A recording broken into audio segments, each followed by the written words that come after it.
This is Sam Wikina. You are now watching my episode of the Martini Take.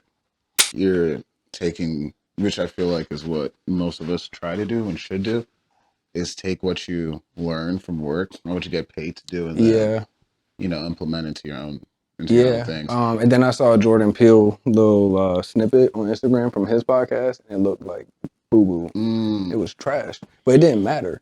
And I was like, man, it's so much more about the insight. And I know so many people. Maybe I can't get like artists to come on hmm my podcast, but I can get people that have worked with the artist, True. and my audience probably cares more about that perspective than the artist perspective. Very true. So Shit, when I was, and it's funny, I was just the other interview that I did earlier this year. It was for NPR that's dope. for I went to the Georgia Film Academy, and they were interviewing alumni, and I was laughing because my homies were like, "Yo, you're the only one who like cursed the entire interview." Ah, So today, you're not just like a media second ago trained. in my head, I was like, you know what? Let's try and do this without without cursing. Yeah, I'm um, torn on the not cursing part. I even am like, it's because it's like you want to be authentic, authentic. exactly. Because if it's gonna work as a podcast, if I'm gonna build an audience that connects, it has to be authentic. And that's kind of like the But good thing about then podcasts is I'm it's also thinking about the fact that I'm incorporating my profession into it, exactly and I'm still actively working. right, right. So you have to present yourself in a certain manner also. So you got to kind of find the balance, I guess. There's that whole meme of like, oh, like filmmakers don't do therapy; they just make Yeah, films. yeah, So yeah. it could be a way to like, yeah, almost like do both. Because honestly, I feel like if there's one thing about this industry that's like we don't talk enough, especially about how work affects us, how it affects our interpersonal relationships. Yeah, Um, because you kind of have, you know how it goes. It's weird. This industry is super weird, and it's like everyone either like fakes it till they make it mm-hmm, almost, mm-hmm. and but when you start talking to people, you're like, oh, this person's like going through things. Like I'm going through things, but you never want to like open up and talk to people about that until like, let's say even if like you're in a setting like this where it's like, we're packing up, we just wrapped up on set, and then you just start Yeah, talking to people and you yeah, find out things. You're like, oh, okay, that's interesting, or I didn't even know you're going through that. yeah. Um, my thing about like set life, if true, if there's one way I feel like I keep getting hired, if anything, is I generally try to care about people that I work with. So like not even like try to care, it's just like if you're here in front of me, I'm gonna ask you like, how's your day going? Or, what's bothering you, that kind of stuff. So I think that does help people out because some people just never hear that. They'll go through the full 12, 14, 15-hour day and not one person has Checked stopped in them and on been them. like, yeah. And then, but everybody wants to check the gate, check all that kind of stuff, but nobody wants to actually care about the people who are like holding the camera and like touching the Yeah, lights and setting the art and things like that. So it's always interesting um how like we're like a silent like because it's like, all right, so recently I worked on an award show, and when you see award shows, you see all the camera angles, like the steady camera on stage and all that kind of stuff, but you never see the operators often. Being an operator myself and being cognizant of everybody else, I'm like, it is funny how there's like, what, 15 to 20 of us dressed in black all over the place running around, but the audience itself clearly see this, but they pay no attention because everything's on, stage. So it is just funny how it's like, we're kind of trained to not be in the spotlight, but yet so adjacent and next to it. yeah, It's a weird, like, psychological thing sometimes I think about. yeah. No, I relate, and the closest thing that makes me think of like kind of jumping subjects tangent to it is when you're shooting the music videos where the person has haggled you on the budget. Mm-hmm. You're not getting a fair rate, but you're coming out for the whoever, the director or the artist, whichever you are, you're coming out for somebody Mm-hmm. of the strength of the relationship, and then you see money just being like wasted and completely disrespected and devalued on set. Mm-hmm. And it's like, yeah, I'm so close to the money Right, that you're right, telling me isn't available, and it's right. crazy. And you're seeing them drive off in the money and wear Yeah, the money and all these other sorts of things. yeah. And yeah, it's an interesting.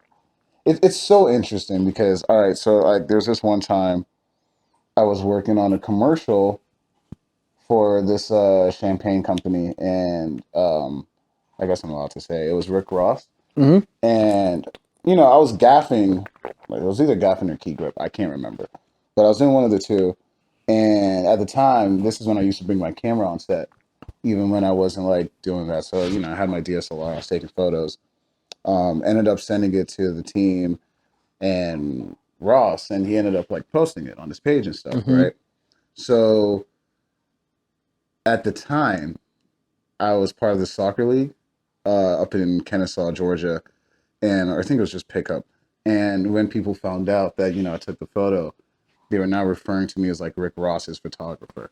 They're like, "Oh yeah, bro, he be snapping Ross, bro. He's a blah blah blah." And I'm like, I'm not that at all. It just happened to be just there, Yeah, and I took well, it wasn't a couple photos, but I took photos, and they used it. But I was like, I'm not that, or yeah, people just assume or expect that, oh, because you're on this set doing these things, you're like, oh, you know him like that. Oh, that's your yeah, guy. And it's like, bro, it's kind of just like work. yeah, yeah. It's not your whole identity. But Yeah. it's. I guess that's probably the same thing celebrities go through with whatever they're celebrity for. Mm-hmm. If famous singers, they're only Mm-hmm. getting praised and acknowledged for their singing abilities and their talents and their awards for singing, Mm-hmm. and come to find out they're an amazing cook. And they love to talk about food, and no one cares to hear them talk about it, despite the fact that they could be working in a 5-star Right, kitchen right, as a chef or right. whatever. I think that's why it's funny because it's always like, especially in this industry, anybody could be doing anything totally different. Yeah, Outside of this, it's just that this is literally what we want to do. yeah, And, I hate it. I actually kind of hate it because I'll be telling myself, like, I wish I could do something different. Um, and but like get the same fulfillment. Yeah, that part. But the only like for me, music matches that, but it's still part of the same thing as arts.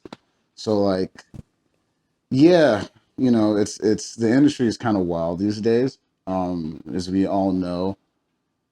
But I still wouldn't change it because the highest highs I've had in film, and actually, let me rephrase: the lowest lows I've experienced in film beat the highest highs I've had in any other industry.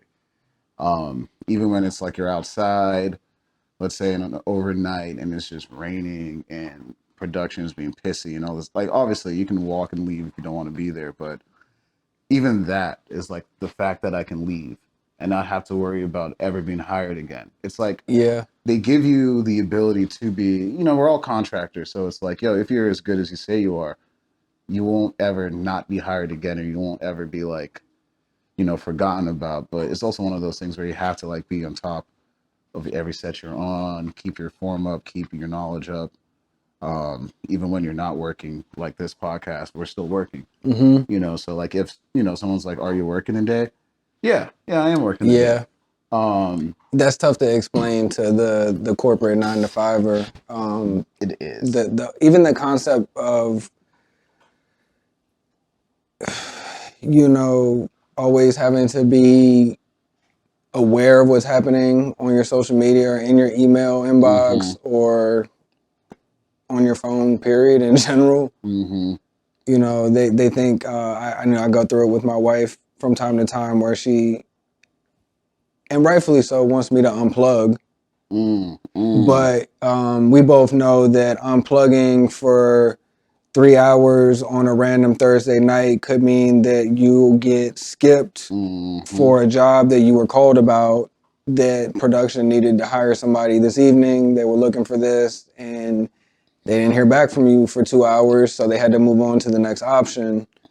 I've been the person that's had to move on and find new crew, and I've been the person passed on. So, Mm-hmm. that pressure is always there as an entrepreneur or a contractor, to not fumble the bag in a Mm-hmm. sense. I find that some people on the corporate side or 9 to 5, it's a little hard to grasp the concept. Yeah. It's almost like they have the luxury of security and stability. And, one of my homies right now, he works for Porsche. And he's always complaining because Oh he's an wow. accountant, right? So he's not the biggest fan of what he does from the mundane, but I'm always like, dog, like, you're chilling. Like, I actually have to, not just work for my money, not to say that you don't, but I have to work for my money. You have to think about Exactly. how Yeah. to get to the money. Right. Because even when, we want to hire you or something, it's still not locked in. You Yeah. still have to, the unbilled hours. Let's say, now, if it's a TV show, sure, you get paid when you're loading out. But, if it's like an indie or like a music video or something, it's like, not really. Like, you may load out the day before and they're kind of just expecting you to do it. Like, oh, yeah, we need all this stuff. Oh, well, is this part of. No. You kind of just Yeah, it comes with the say, job. yeah, you just say, yeah, because it's like, all right, well, if I don't, I'm going to lose out on this 650 or 750 or whatever that I could potentially get. On set the next day. Yeah. Yeah, so it's hard to explain to people, but then I think once people, once they see the hard work, like you see people moving on set and all that kind of stuff, like, yeah, it's definitely not easy. I do believe we're almost all insane to choose to continually do this, especially at this state of the industry too, as well. It's like, you know, it's like we always say, like, I would do this for free, which we do. Yeah. So, because I mean, shit, I've been doing this since I was 16. I wasn't getting paid big, Yeah. then, but it was always like, oh, my friends are skating, let's go film, Yeah. something like Yeah. that. No, that's crazy. So is that how you started as well? Me and I had JB on a previous episode, Hmm. and me and JB have known each other for about 4 years. Hmm. Neither of us knew how much we had in common about how we got started, and we both started at the same age. Are you serious? Yeah, he's a couple years older than me, but in our own timeline, we Hmm. both started at 11 years old. We got a camera. We were skating. We were trying to get sponsored. We were the younger kid with running with the older group. Hmm. Hmm. We both had the same storyline. It was crazy. That's hilarious. Yeah. And JV's my boy. I just saw him recently on. It's hilarious because I saw him on a movie set. We were working on some movie with each other. I forgot what it was. Then, that same weekend, I see him working a reality show with me, and we're kind of like, damn, we're both here. So I'm like, glad to see we're working. Yeah, I But at the know. I same know what show time, you're talking about too. yeah, It's an exactly. interesting network. Exactly. A Exactly. little bit of chaos happening, but I guess it's planned chaos, right? You guys were on a Yeah. set where they kind of encouraging fighting, right? So this one actually Or is this a wasn't a different? This fighting is set. okay. Luckily, Okay. luckily, it wasn't one of those. It was more of a event recap. Gotcha. But nah, man. I think we did work on one of those fighting sets. So I guess for whoever's listening or whatever, for the context, just imagine like Bad Girls Club. Yeah. Um, but so I guess this is why I'm not. When you're so, this is interesting. There's so many topics we can break into now. Yeah. When you think about internet culture and TV, I didn't know there are all these networks that existed like Zeus and all these other stuff where millions of people are watching these shows. I had no idea because you're in your own silo watching what you watch, but then you're like, yo, there's all these reality shows that aren't on traditional TV, but people watch them and they have viewers. And it's essentially the same thing you see on VH1 or MTV, but it's just owned by, let's say, whoever owns it. So that's what the nature of this show is. But it's just funny because it's like these days, just like this podcast or just like that reality show or whatever, it's like you don't have to go the traditional route anymore whatsoever. Once you get an audience, you get an audience. And Mm-hmm. then from that moment on, it's like, you can jump up, do whatever you want. Um, Even to bring this up, like the Hawk Tua chick, who has a whole podcast network under Jake Paul, Yeah. and now she has a job. Yeah. I'm not gonna lie. I seen her on an interview. I just saw the clip yesterday, Hmm. so it's fresh that you say that. Hmm. I don't know how old the actual clip is when it was originally taped, but she was asked about the original interviewers that made her go viral if she had thanked them. And she, with a very blank stare, says, "Thank them for what?" And the interviewer pretty much reacted close to how you did, man. He laughed and he says, "I mean, my for making you God. go viral." Right. And she says, "We messaged him multiple times and asked them to take them videos down." She was a teacher, I think. Yeah, she was. Yeah, so she lost her job off of going viral, and I guess they were dragging it. It's not the terminology she used, but it's the terminology that's relevant. Yeah. They were dragging it. They kept reposting multiple snippets, trying to, milk it, and it was probably driving her personal life into a crisis. And so she was not happy when asked about those guys, but I think at the end of the day, they created a lane for her because facts. she's probably making more money now than she was then. Oh yeah, easily. She's I mean, she'd be pulling up at events, and obviously at that moment in time, if you're pulling up to UFC's paying you money. Yeah. So it's like, hopefully if you're smart. Exactly, but there's no way she wouldn't be. And I mean, she has a whole team now, and so like, it's just insane. It's an interesting time. It is an interesting time. That's why I'm not mad. It's a silly time not to shoot your shot. I'll say that. It's a silly time not to shoot your shot. So this is a great conversation. Yeah, I'm glad you said that because, like, we haven't even introduced you yet. I haven't even gotten to. Right. I'm gonna have to break this out of order. So I don't know how I'm gonna do this in the edit, but this part we're gonna put to the beginning. Right. First off, I just want to say, Sam, welcome to my place. I appreciate you taking the time to come by, sit down with me, have a talk for myself and our audience. Welcome to the Martini Take. This is our episode with Sam Wikina.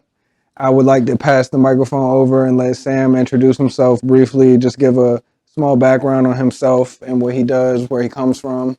Cool. What's up, y'all? I'm Sam Wikina.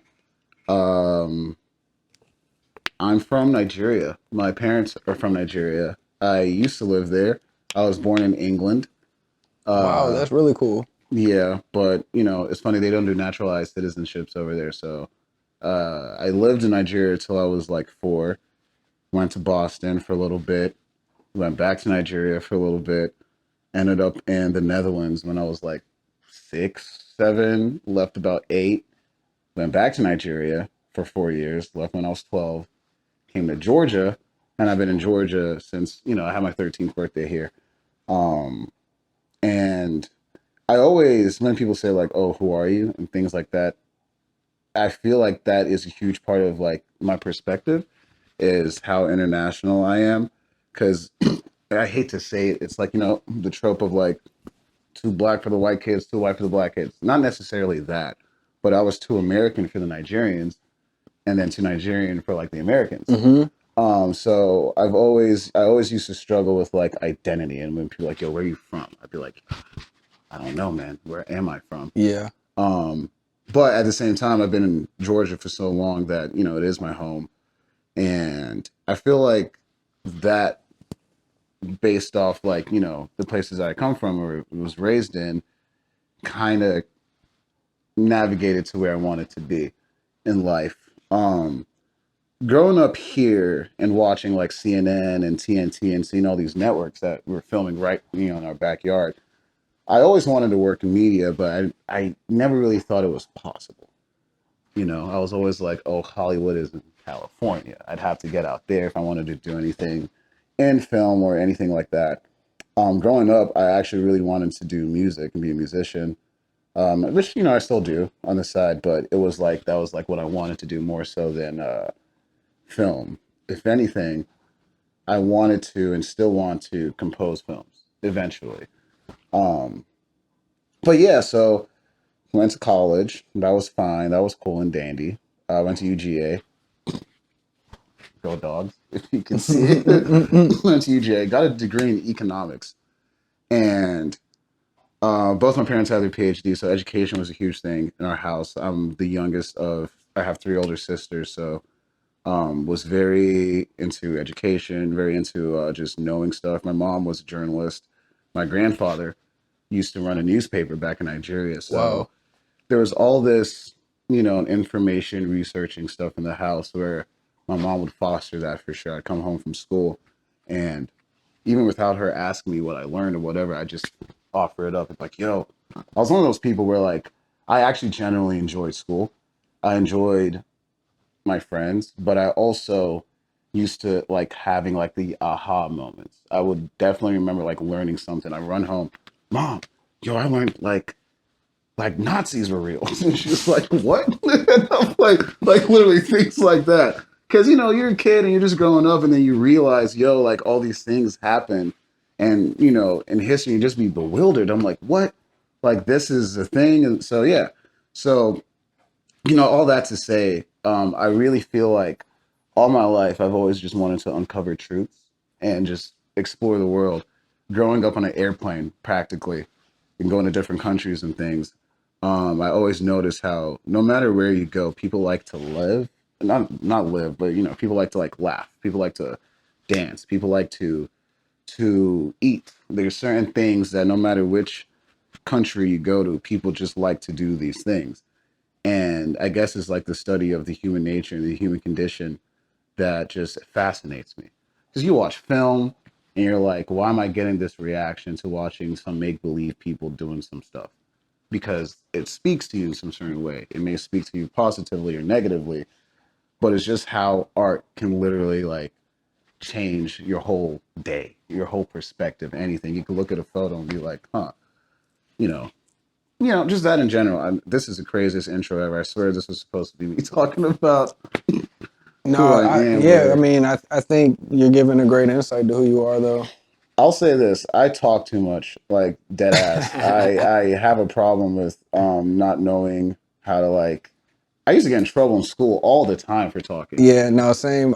I was the kid that had like all A's and B's, but every single report card said talkative in class, distracting to others. Same exact kid, bro. Like not even joking.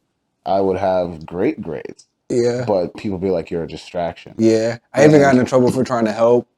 so I used to get in trouble for like, it'd be like, I'll be like, bro, like, can we make this fun? That was always my thing. I'm like, I like learning and stuff, but like, this is whack. Like, this is boring. So, which after a while, I realized not everybody learns the same. So some Yeah, people require the time too. So, um, I definitely stopped bothering people as much, but to my detriment, if I understood something pretty quickly, I would then get bored and then mess up other people's education. mm-hmm. So I think teachers would just be like, yeah, chill out and like, be in your bubble. Cause I was in like, the AP classes and all those other Sure. kind of stuff, which is fine, but it would always crack me up that, and I wouldn't call them nerds because I was a nerd myself, but like the people who sometimes I would feel judged by them because I would feel like they would assume I wasn't smart because I was a class clown and because I was like, acting out. But then you get the test back and I'm killing it. Mm-hmm. And they're like, huh, how's that a thing? And I'm like, well, because one, I don't know. I don't know. It's like I learn, what I'm saying? Everybody learns different. So it's like it's not really based off of like the image you portray. It's kind of like what's in your head. So but yeah, school is funny. I definitely was one of those like mischievous kids. Not getting in trouble all the time, harmless fun, but like, how it goes. You were mentioning how you said you and JB had similar like uh growing up. I've always and I've always thought this. I was just talking to my friend last night about this on if you think like people are programs or like programmable, Mm-hmm. because there is a correlation. I won't say it's a causation, but there is a correlation of like kids who were former skaters who ended up working in film. Yeah. There's a lot of that. Um I'm gonna be honest, man. It was because I've thought about it a lot. mhm, A lot of my friends that were into skating with me long term mhm, all are either still photographers, or editors, or film junkies of some sort. And I think it's because we grew up on indie filmmaking, which is what these companies were doing when they were out shooting these video parts, and these videos had to not only become skating, but they transitioned to becoming entertaining. Like actual films. Yeah, I mean, you had like Ice Cream had an iconic video with all their skaters, Baker 3, you know what I mean? Yep. I used to watch all the Plan The B girl, videos. yeah, Yep. is it Sorry, Really Sorry? Like, you know, all of these videos were films, and they were travel films, they were documentaries. And I think it was an early exposure to the art. Now another place that me and JB crossed, and it sounds like me and you may also, is that I was in band. So I played the drums. You know, I played snare on drumline. I played drum set in jazz band. I was studying Miles Davis, kind of blue at 12 years old. You know, so I have an appreciation for music beyond just listening, the surface level. Right.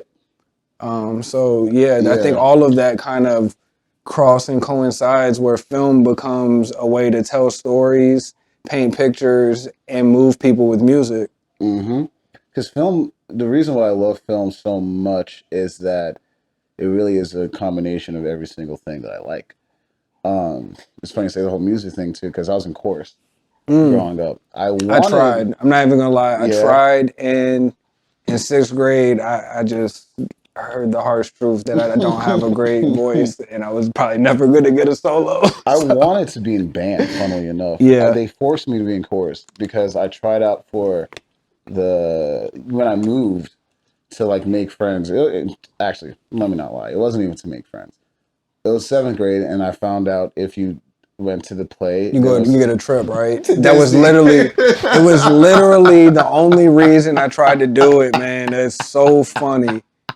So funny. Dog, I was like... But yeah, if you were in it in my school too, you get to go on a trip. And so I was like, I could just kind of play the background. Exactly. You know, I'm not really going to like outwardly participate that much. So I'll just be there and I get to go on a trip. That was my plan, right? Until I auditioned and they gave me the lead. Ooh. Yeah, it went opposite ways for us. I was like, bro. And then that's when they forced me to go to chorus, because they're like, oh, because initially I wanted to join band.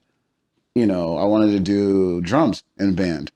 But nah, they were like, you got to sing and you got to dance. And I was like, all right, fine. So that was interesting. That was super interesting. It's funny till this day, like if I'm chilling somewhere and I start singing this, like, and anybody will just be like, oh, not you can sing. I stop immediately because I'm like, nah, bro, I'm not going down that route again. Not to say that I love singing, but it's just like when the attention's on it, it's like, it's not how I would like it to be. Yeah. Because, you know, you don't want to curate things. So it's like, if I'm just enjoying myself, I'm enjoying myself. And now you've ruined it because you brought attention to it. You put some pressure on it. You know, but it is funny how, like, because I mean, it's the same thing when you go skating. First thing you're probably doing is putting your earbuds in, you know, if you're by yourself. And then you're listening to like you're just listening to whatever. And it's you and you're bored and the adrenaline and the speed and the music. And shit, I snowboard myself a lot too. And it's kind of the same thing. It's like, which funnily enough, I was finding the same thing as like with the extreme sports. Like a lot of us are also interested in like cars and like motorcycles and cool stuff, right? And I'm always like, what makes it cool though? Is it like, is it the art side of it? Because, you know, you watch these things and you experience them, but you're not experiencing them. You know what got me? Because I was into cars. First, I started with Hondas. Okay. I built a Civic. Yeah. Swapped the motor, turboed it. You know what I mean? The whole 9 yards, went down that path. When I went off to college, I sold that. Got into Lexus. Okay. You know what I mean? Had a GS300 that was my little luxury ride for a little bit. And I still had like the itch for the speed. And so then I bought a motorcycle. So I've been down all of these paths, man. And the only reason I don't ride today is because I had a really bad accident. That's what I hear most people say. Yeah, I had a really bad accident, and it was about 10 years ago now, so it's been a Yeah. good while. But yeah, Damn. it left me with permanent, damage, and I'm just blessed to still be here. So I take that for what it's worth every day. Right. I have my license. I haven't got a bike purely because every single person I talk to is like, yeah, driving or riding here is just insane. Oh my gosh, just driving Yeah. Driving in general is around already Atlanta, crazy. Georgia So I can is only imagine insane. riding in a freaking, yeah, you're asking for death. Man, after what I've been through, my accident wasn't it wasn't my fault. It never is though. Yeah, If you're a rider, you legally the driver that hit me was at fault, hmm and the way I see some people ride here, I'm like, you guys must not have seen some of the things I've seen, because there's no way you're that you would be that close to to that person that you don't yeah. know if you've seen So what I've seen. I want to reserve my riding, honestly, because I was thinking about it. I was probably gonna get a dirt bike Yeah, and then just stick to like recreational things because you can still get the fix. And I also used to get a lot of tickets. I don't want to get tickets yeah, anymore. So like even with like cars, I have a BMW 323 Ci in the garage that me and my homie we want to turn into a drift car. yeah, So it's just things like that where it's like having fun still yeah, as an adult because it's like yeah, what I mean, because obviously it's too with like skating. I'm not necessarily skating these days. I'm not about to risk rolling an ankle or whatever, and then it's like, oh, come to work, can't. yeah, I have a cast on, um, but it's still like the adrenaline rush is still there, yeah. and I think even being a filmmaker, like that's probably why we like it too, because also when you're filming certain things, it's like yo, let's rig the camera to like, Well, the irony is that, like, I think what sparked all of that for me was Fast and Furious. So it all still comes back to a movie. bro, It bro, had the music, it had the cars. I had never seen that lifestyle, I could. and now looking back at it, it's very corny the way that they portrayed it. Right, super, But the but aspects of it were still there. mm-hmm, And so when I mm-hmm, got of age and I got my car and I got to see what the real mm-hmm, lifestyle was like, I was like, oh, I get it. mm-hmm. I get it. Fast and Furious is one of those franchises that like, people shit on all the time, but I'm always like, The dog, first three are really good though, like, like, and they're pretty accurate. and Everything is exaggerated. as it should be, it's a It's film, Hollywood it's still. Hollywood. But the reason why I low-key love the franchise, even to the most recent movie, which is awful, but it I is, stopped. I'm not gonna no, I'm telling you, lie. it is terrible. But the reason why I'm not mad at it is because it kind of, there's this like thing where I feel like, especially as artists, it's almost corny or looked down upon to sell out. But I'm always like, but why though? Isn't that like, I'm not saying isn't that the reason, but like, you don't have to sell out. You can be as, whatever you want to be. But I don't understand why there's a stigma on people who do, considering people do this as a way to support themselves and their families and things like that. Because then it also gets to this point where like once you create something, does it belong to you anymore?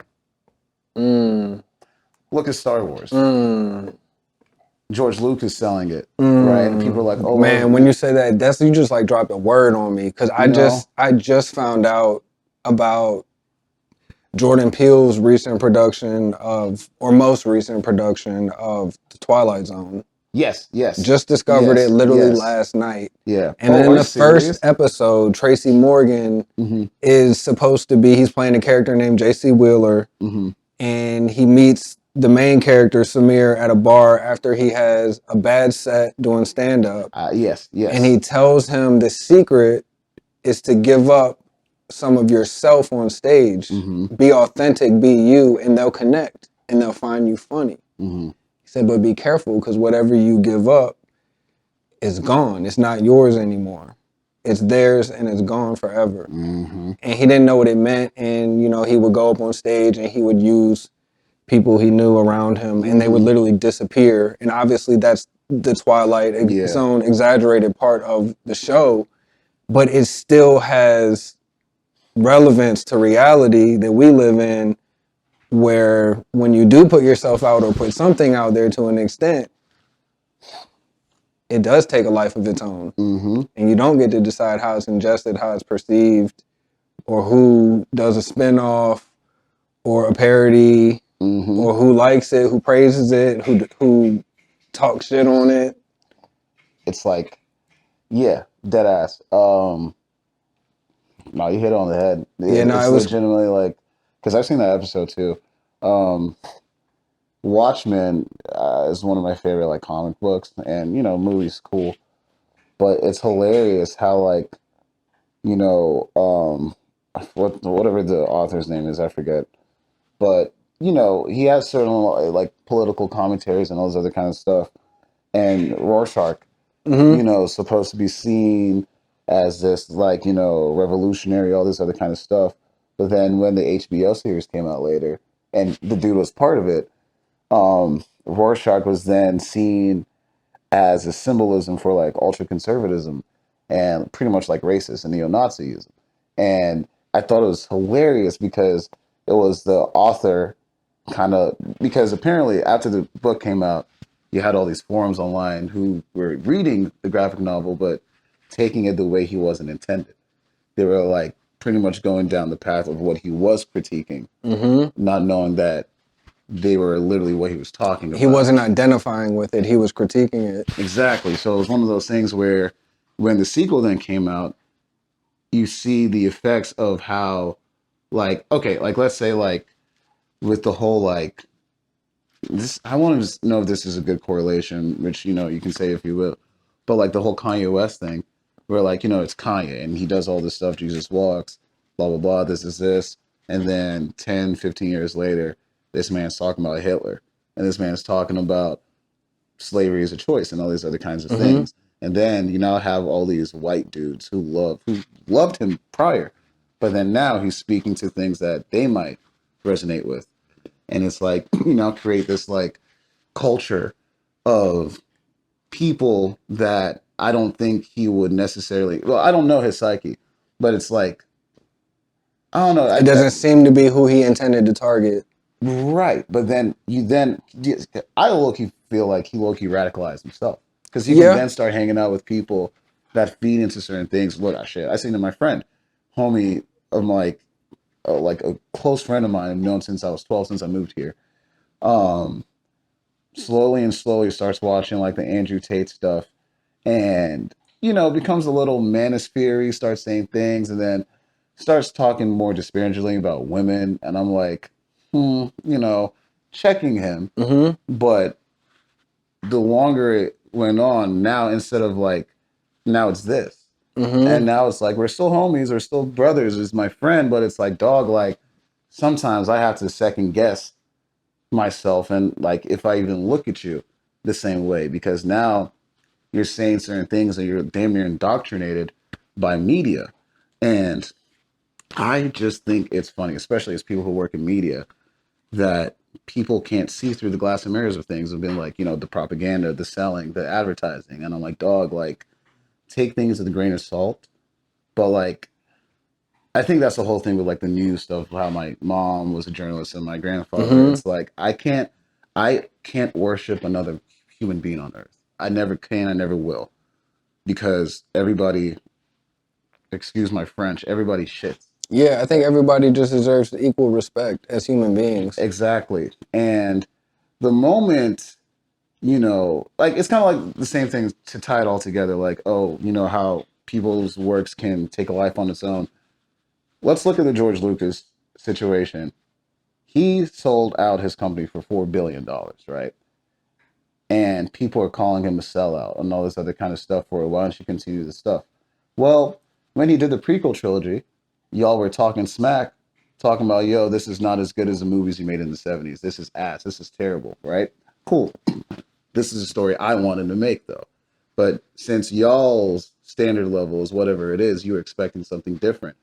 Hey, I like Jar Jar Binks. I made him, but Right. y'all don't like him. So now I've made 3 movies. Y'all like the third one. The first 2 you don't like. Why would I really, especially at his age too, uh, Indiana Jones, Star Wars, all the stuff he's done.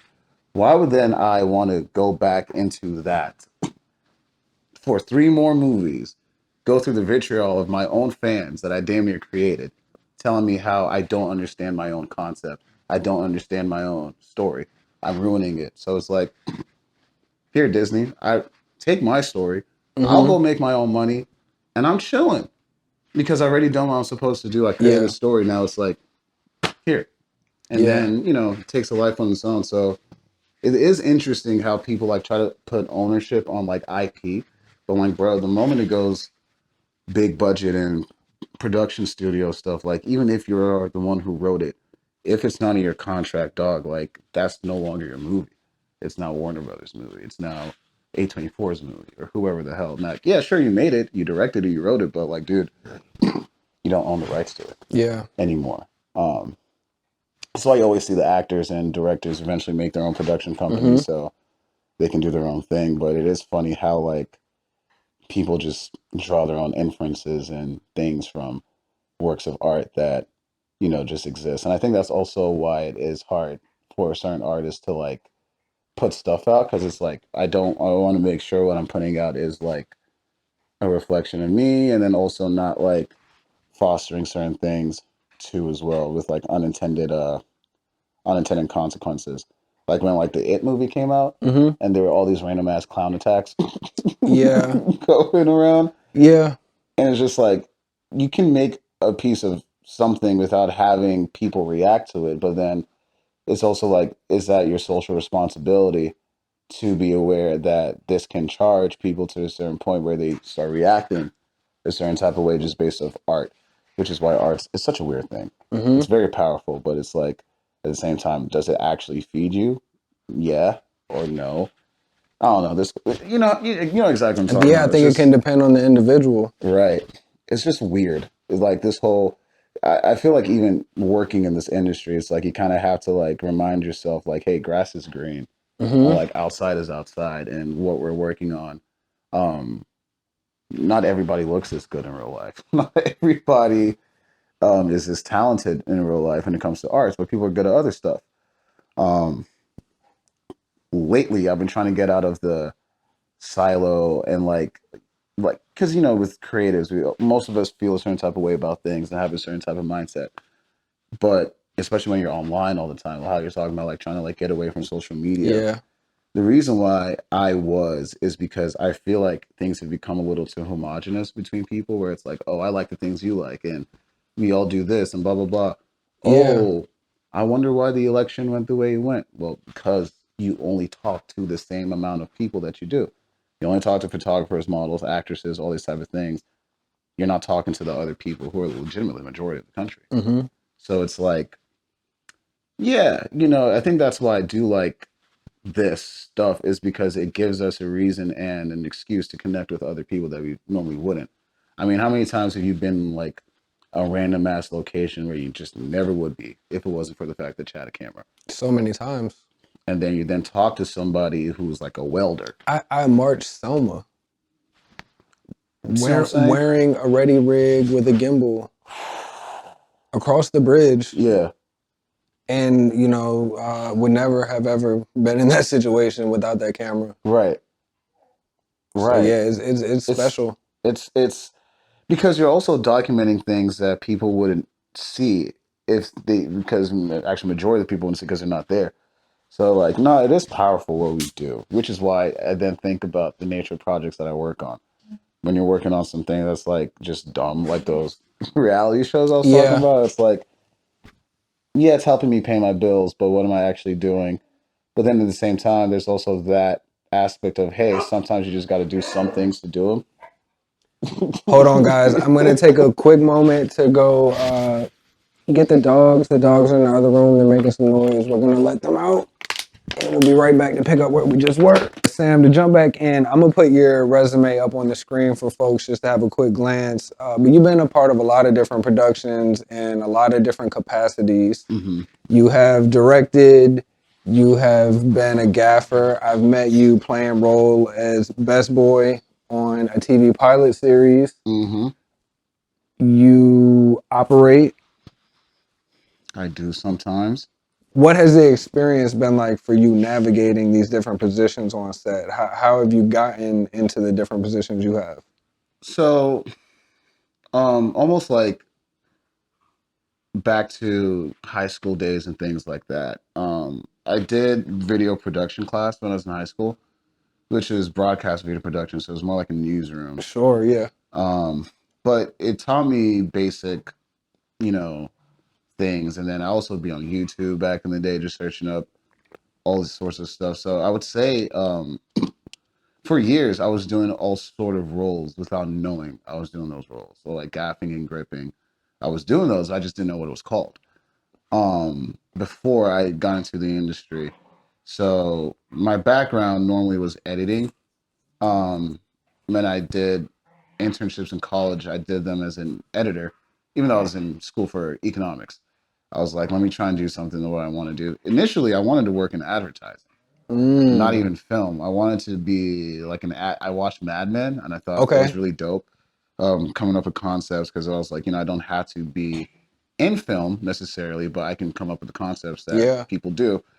Um, but yeah, I would say camera operating, if anything. So I went to the Georgia Film Academy after I had my corporate job and stuff, and it was a 1 day class. Did that, and in an internship. I did lighting You said it was because a 1 day class? yeah, Like one one day a day a week. week? Yeah, one day Okay, a for how week. long? Each like a semester. So I was doing it as a continuing education, but other people were actually in school. Right, okay. So it's through the university system of Georgia. I Gotcha. did it through Atlanta Tech. Okay. Everybody else is KSU, Georgia State, Mm-hmm. whatever. I did it down in Fayetteville at the Trilith Studios, actually, which is pretty cool. Yeah. The soundstage I learned on was apparently used in, I think, one of the Amazing Spider-Mans or something like that. So it was dope to just see being a soundstage. I remember at the time just being in it, I'd be like, yo, I've never seen a stage before. So like every Friday, in which I had a job too at the time. I had a job that I had to like navigate and tell them, hey, I can't work Fridays anymore. Can I come in on Saturday? And they're like, yeah, sure. Um, you know, so I was working 6 days a week just to be able, 5 days a week and Saturday just to be able to go to the school.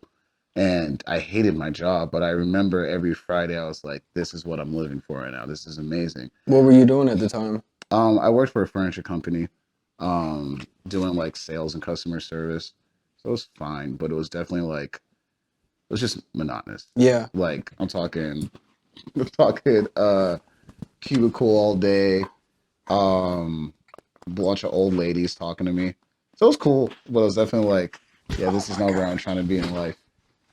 Not right My now. dogs are having a time right now. We got Zoe sprawling across the couch, They're like, this story couch is good. surfing on her back. We got Zeke over here investigating you. Right.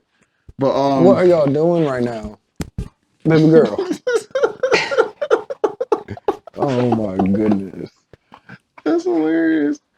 Still in the show. You're just chilling, aren't you? You want to bite? But yeah. Long story short. Oh my Oh, gosh. You with just kicked me out of my with mouth. the Come face on, hook. baby girl. Hey, you gonna get put out. I'm gonna put y'all outside. Yeah, you better calm down. But yeah. What even happened? What was I talking about? Oh, lighting, Yeah. lighting. So I got into lighting class, and that also taught me a lot. It sent me down the path of, I guess, being a gaffer. First internship was for this TV show called Saints and Sinners. Okay. It's if you're around the Atlanta area, y'all know about Saints and Sinners. Um, and then through that, the crew that I work with, they hired me full time after the internship was done. Kind of just rose with them. Our gaffer ended up getting hired for WandaVision, for second unit, which is stunts and stuff. So yeah, I got on WandaVision through there, and then I kept chilling with the same crew. Some of us would rise. Other people who were like I'd be thirds with ended up becoming best boys, ended up becoming gaffers, ended up becoming, higher. So I get on other shows. At the time I was just a third, an electric. Then I started rising up a little bit. Eventually, the guy who trained me, my main gaffer, needed a best boy, and the best boy we had moved on to other stuff. So he was like, if anything, I was the second choice because other people kept, leaving. So that happened. Became a best boy for a show, for a Lifetime movie, then for a show, and that was honestly insane. It was 4 months. Every episode was like $1 million episode. I was like probably 2, 3 years into the game. Probably had no business being a best boy, but it was like it was a lot that I learned when it came to logistics, talking to producers, budgeting. If that never happened, I don't know if I'd be where I am right now because I definitely had to learn a lot more just outside of creative. And I think that's kind of what I loved was learning, hey, the money comes from somewhere. The budget is actually, you know, written down to the penny. So it makes sense. Um and then yeah, I did lighting and stuff for years, mostly electric. Eventually, I started doing music videos. And with the music videos, lighting and grip is, tandem a lot of the time. So you're not separated by Mm-hmm. departments. So I started learning how to grip through that. And eventually I was key gripping some commercials and music videos, lower budget. Then eventually I was on a show. The dude who hired me, the best boy, quit because Mm. just politics and all this stuff. Ended up doing something else. He goes, "Hey Sam, some guys over at Black Panther are looking for hands. Are you available?" In my head, I'm like, "Hell yeah, I'm available for Black Panther 2." I was like, "Hell yeah, I'm available." He was like, "All right, cool. It's to grip." Now I've never gripped on a union show, but I had done a music video, so I was like, "All right, let's see how it goes." I learned so much off that, and they knew. I told them when I got hired, I was like, "Hey, I'm normally a set lighting guy. I don't grip often, only like smaller sets." And they were cool with letting me rock out with them. They'd even let me know, like, "Yo, Sam, in California, this wouldn't even fly. Like you being here as a grip, like you'd have to like do this and do that and do this to like rise up." But you're here. Your work ethic speaks for itself. You're learning. You're knowing your knots. Like they generally like liked me. And eventually, it was supposed to be just a day player gig, She does too, I think. but it ended up being just a day player gig. And then I ended up getting hired for the reshoots for like Ah, 2 months straight. And I was like, damn. So I was like on the core crew yeah, you at made an that point. impact. Yeah, and weirdly enough, through that, they then called me later for like Blue Beetle and all these other stuff, Yeah, all as a grip. Meanwhile, I'm not a grip. I'm still an electric. So to them, they're like, "Oh yeah, Sam," but that's how it worked out. And then later on, started randomly getting camera operating jobs for like small stuff. This year is the most for sure. hey, Mm, baby girl, everybody don't mm. want you licking their face. This year the most for sure. Um, I did a camera operating job recently for Billboard. It's actually interesting because when you get to the point where you start like seeing people that you watched on TV Mm-hmm. and grew up watching, was with Roxy Diaz. So like I met her From 106 in Park. for 106 in Park. I met her and we we're in Miami and I'm like, it's just so interesting that I'm Yeah, just here with you. And I definitely remember coming back from school and seeing you all the time. But yeah, it was a camera operating job for Billboard. Trina was there.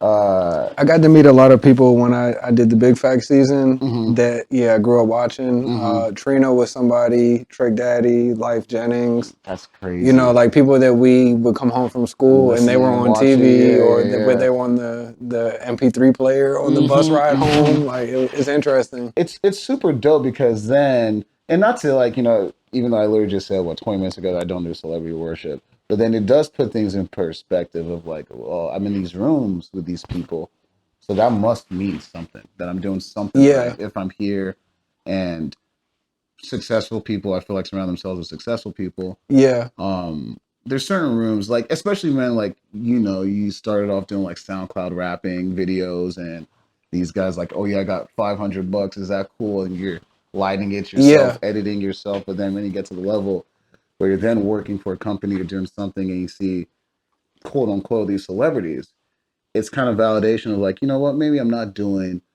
so bad, because I feel like especially with people like us, we can self-critique to a fault yeah, and be like, "Oh, I'm not doing anything." Meanwhile, you just got offset with this dude that blah blah blah that.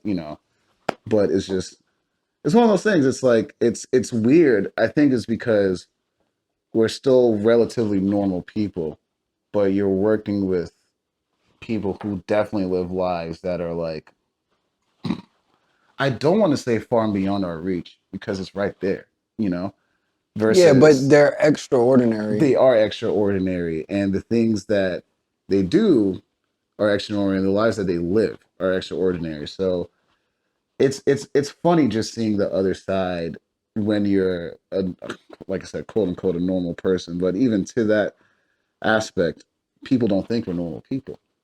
I hear it all the time. I'll be like, "Oh yeah, to my perspective, this is whatever," and people are like, "Yeah, that's your perspective." But you have to remember, your perspective is completely different than the majority of the world, and that's also sort of humbling too, as well to think about because it's like I said, it's like you just think so much in your head and you see the things the way you see. So even when you're like, "Oh, going through my resume and shit," I'm saying here like, "Damn." When I hear it out loud, I have done quite a bit, but it's not enough. That's all I think about. Like it's not enough. If anything, it's I'm part of the journey. I see it as a montage. Hmm. So it's like I'm on the way to where I want to be, but these things that I'm doing are required to get to that Sure. level. Well, I mean, the resume to me, the resume and the portfolio are the accolades on the wall. Right, right. They're the trophies. They're your award certificates. Um, Mm-hmm. Sometimes for contribution and sometimes just for participation, depending on what it is. Very true. But personally, I find fulfillment in the work. That part. And so, my personal battle to share, a little bit of myself as a creative comes from I get a high from being on set and working. And the longer I go without getting back on set, I get into a lower spiral of self doubt. Man.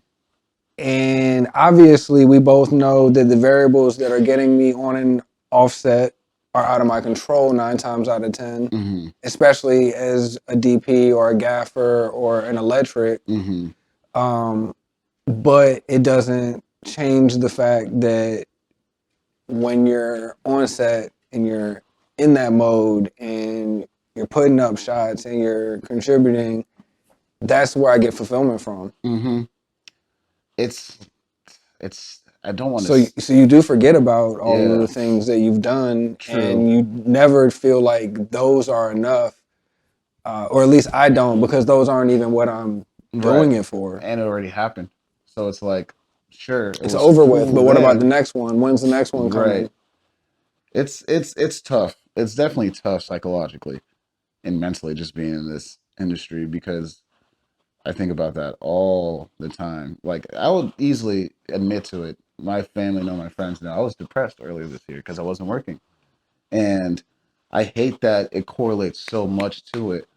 But I mean, think about it. If you feel like okay, it's like it's like being a snare drum with no snares. Mm-hmm. You're useless to Mm-hmm. me. Like you're here, and I can still hit you in things, but it's like, what am I actually using you Sure. for? So when you're a filmmaker who, yeah, you may have skills that can go in whatever industry, but it's like, this is what I want to do. This is what I know I'm good at, and you're not doing it, and it's not your choice. Yeah, it's gonna feel terrible because you're like, damn, like it's not like you said, it's outside forces. It's not because you're bad at your job. It's not because they said you can't do it, which will honestly be better because then it's like, all right, cool. I know I shouldn't be doing this. Let me do something else with my time. Versus no, like you're good at what you're doing. It's just the fact that the industry is trash right now. So it's also that realization and coming to terms with And evolving. and evolving because it's like, am I just going to stick with this the way I can, or am I going to adapt and change? Which I always tell burgeoning filmmakers and people who are into it. I'm like, yo, the number one thing you have to be is adaptable.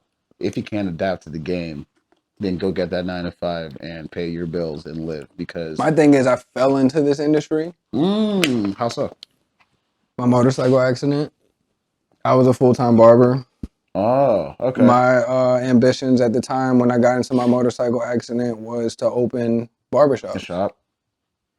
And when I got into the accident, it took barbering from me, not permanently, but for the short term. I had surgeries that stretched over like 3 years, Damn. and strenuous physical therapy, Right, to right. recover from the surgeries. And in that time frame, I could still go to my camera. Mm-hmm. And so when I couldn't ride my motorcycle anymore, I went and took pictures of my friends on their bikes. Mm. When I couldn't go to the gym anymore, I filmed my roommate doing his workouts, creating him, bodybuilding hype videos. Mm-hmm. When I couldn't cut at the shop anymore, I helped them tighten up on Instagram, get website photos done, make some videos here and there. Mm. And so I fell into it in that way where one of my best friends told me one day, hey, my brother's getting married next month. You want to shoot his wedding? Mm. And I looked at him like he was crazy because I'm not a wedding photographer, Right. not even a photographer. Right. I'm a barber in my head at the time. Mm-hmm. This is where the sense of identity comes from. Mm-hmm. So I fell into the industry because people saw value in me doing that for them. Mm. And started paying me. And so the same way I became a barber out of necessity from cutting my own hair and then someone asking me to cut theirs, Mm-hmm. that's how I got work with the camera. I already had a camera because it was a passion I've always had. Right, Going right, back to, right, right. being 11 years old, skating, I took photography in high school. I know how to develop film in the dark room, Right, right. But doing it as a career, that light bulb came off from literally falling into the field. Mm-hmm. So I had no idea what I was doing, where I was going with it, what it was going to become, what it should be. And so it's easy for me to adapt right now Right. and just kind of flow. You want to hire me to light? Cool, I'll light. Right, right. You want to hire me to DP? Cool, I'll DP. Oh, you need everything. I can produce, but I'm not going to stand on the hill of I'm a cinematographer and I'm a die a cinematographer and I'll Right. starve this way,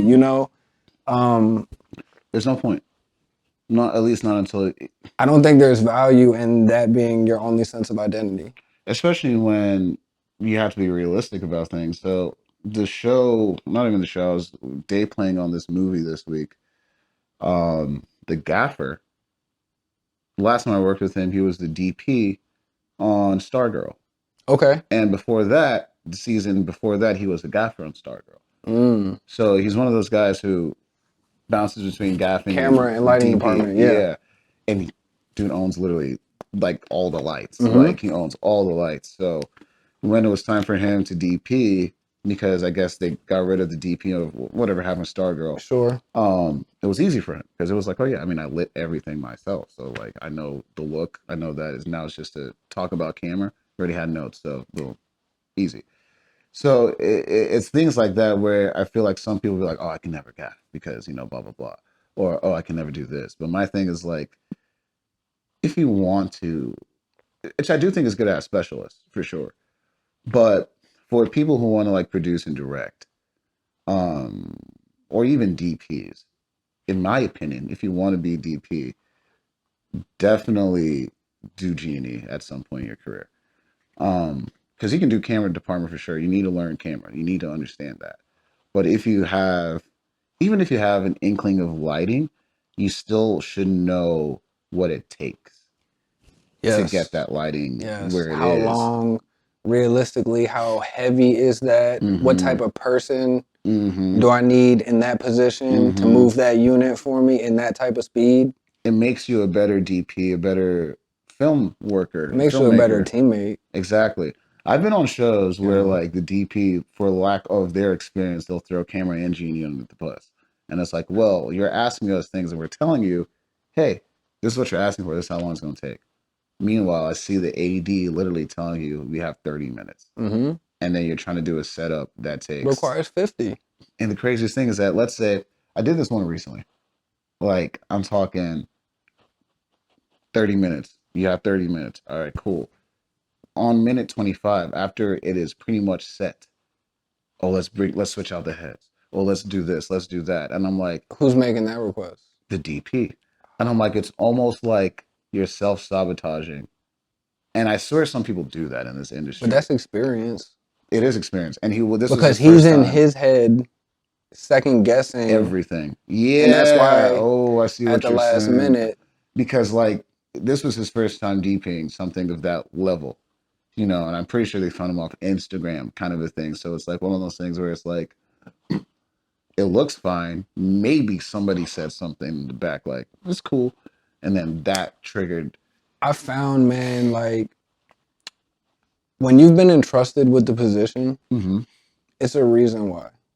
Now, granted, if you are completely in over your head, then you better be leaning on your gaffer strong. But if you know you got that job because they seen something that qualifies you for that work, trust in your intuition.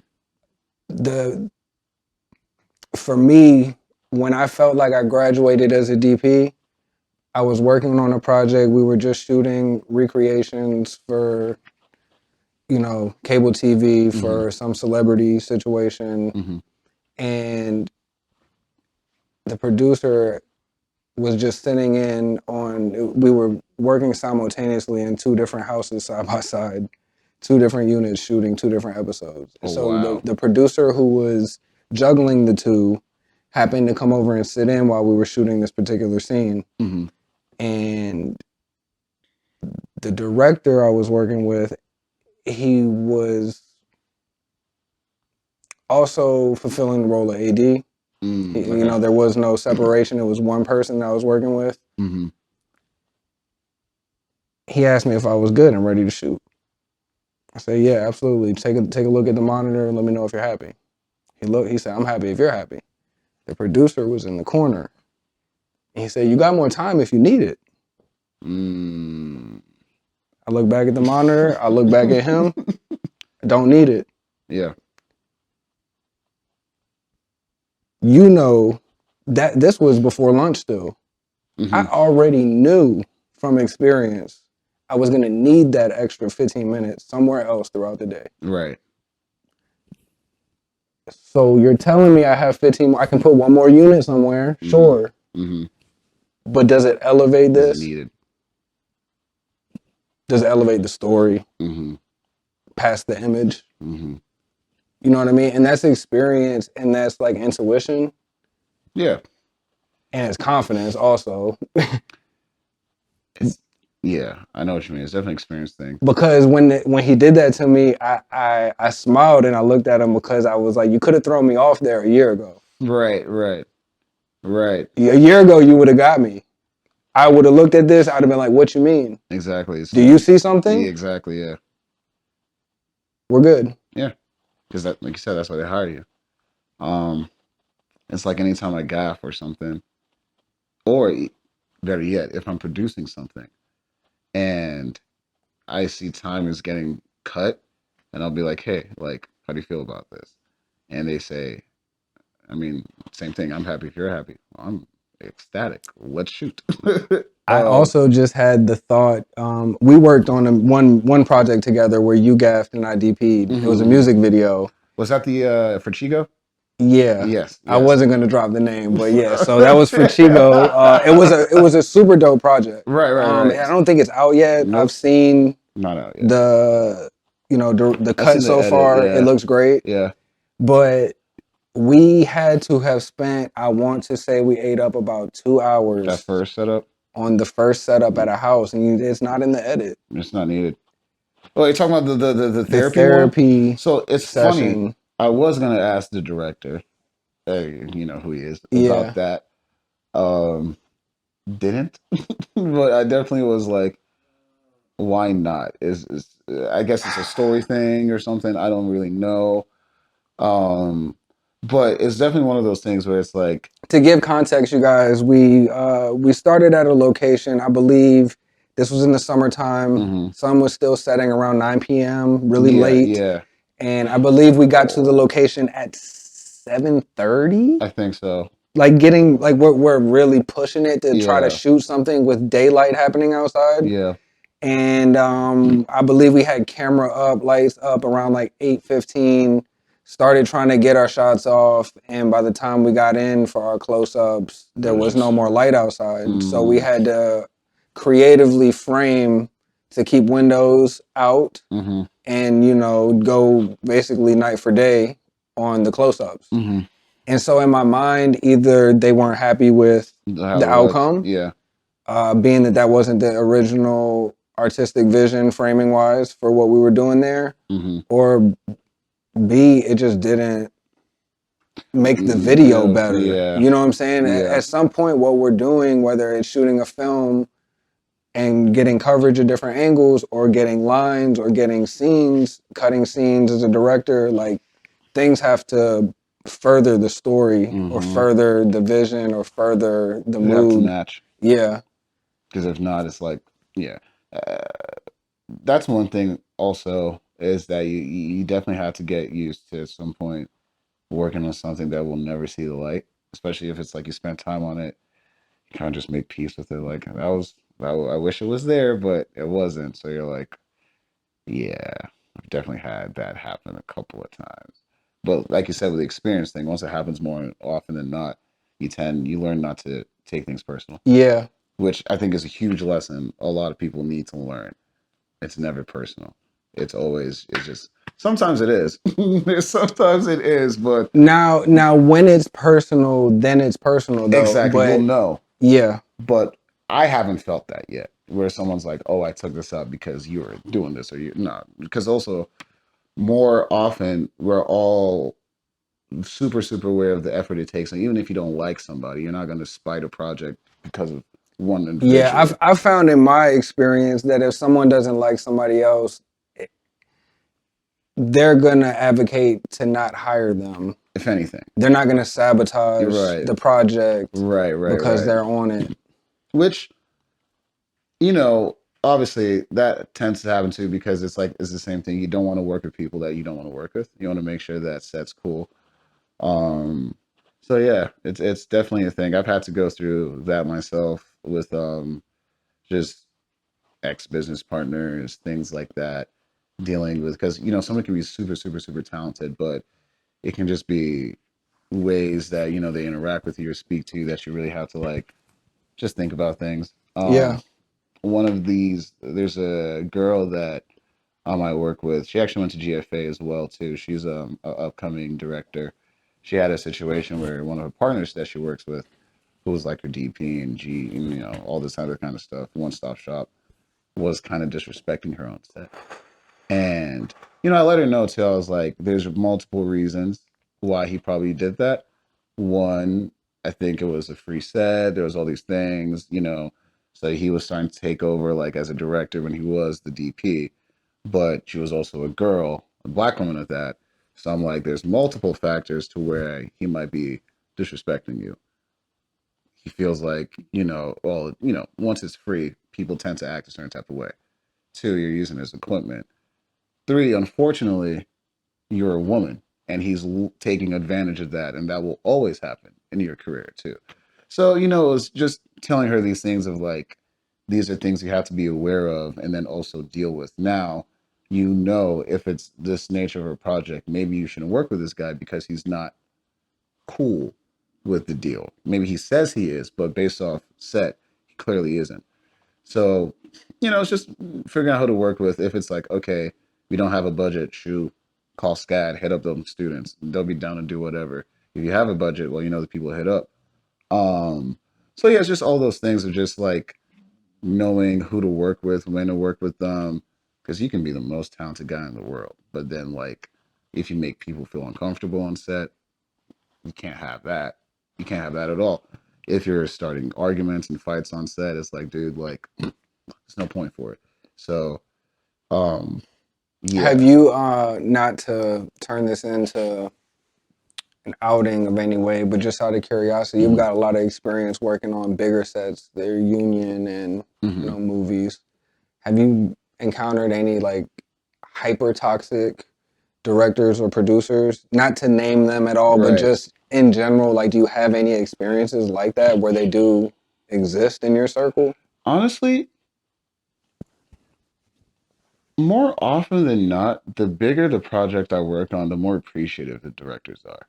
They're like very, very like. Do you think that's because the bigger the project gets, the they're still above the line, but the lower they get towards the middle, being a director, I think they it's have a like, lot of producers above them. yeah, I think it's almost like they're still, because obviously all these directors came from somewhere. So I think there might still almost like the second guessing. It's like I can't believe I'm in this position to helm this project with Disney or whoever the hell else. And there's all these people working under them from them me that can do whatever else they want with their time. So I think it's that like I really appreciate y'all just being here. I really appreciate y'all working and putting your effort because you really don't have to do this. Now, sure, we're paying you to do it, but like you see how people work on set, they're very passionate. Yeah. So it's like I think it's just having people believe, or not even believe because they're getting paid, but just having people put that much effort into something that you may have created. I think it definitely humbles them, weirdly enough, rather than boosting their ego. Um, because now, like when you see actresses or stuff like that, the camera's on them, movies for them. As a director, shoot, you're kind of just, I just want my movie made. So just the fact that that's happening. Um, Have you worked on any projects in a capacity where, like, the talent may be the executive producer? mhm. Um, Yes, yeah. yes. What have those been like? So Because I think of like a Adam Sandler and a yeah, Happy Gilmore and how yeah, he always has similar talent movie to movie. I'm sure he's utilizing similar crew. They got to right, be tight. right. So it's like it's one or two. I'd say like depending on the project, they're either really. I guess it depends. There's a range. I did one movie. I'm gonna refrain saying it, but I did one movie where the person was the executive producer, but they're also playing themselves in the movie. It Hmm. was a biopic. The movie did numbers Hmm. on the network and all that stuff. It was great, but there was certain things about it where I was like, it probably would have been better to hire somebody that wasn't you Hmm. to portray you To act. Mm. because even on set, she would have to go through certain emotions of like, let me like get back into this mindset. And the mindset's like, yo, like like real like drug abuse stuff, family situations, and then you have 200 people looking at you reenact these things. So she would have to like, it's a whole psychological thing. So in my opinion, I was always like, you're putting yourself through a lot to portray yourself when it probably would have been better. Now, I don't know, I didn't watch the movie, but it probably would have been better if you hire somebody to do that. Then you can sit back as the executive producer and really hone in because I won't lie to you, we were behind schedule a lot because of that. Not only was she the EP, she was lead actress, so she had to like put on makeup and all that stuff. But while she's doing that stuff, hey, this needs attention, this needs attention, this needs attention. And I think this was her first time executive producing anything of that. So it's like, yeah, that's a lot. I mean, she's not even an actress like that. Yeah.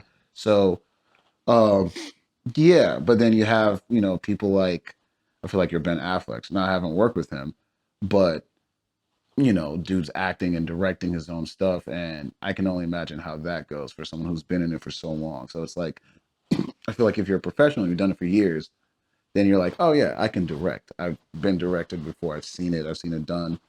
Um, Do you think that that's sort of like a novice mistake of being overly confident? I would, Like wanting to wear two roles when you haven't worn the first role yeah, I yet? would say so because I mean, even for like Ben Affleck's case, he was a writer It feels like first. wanting to be in a NASCAR race when you Right, haven't right, gotten your license yet. right.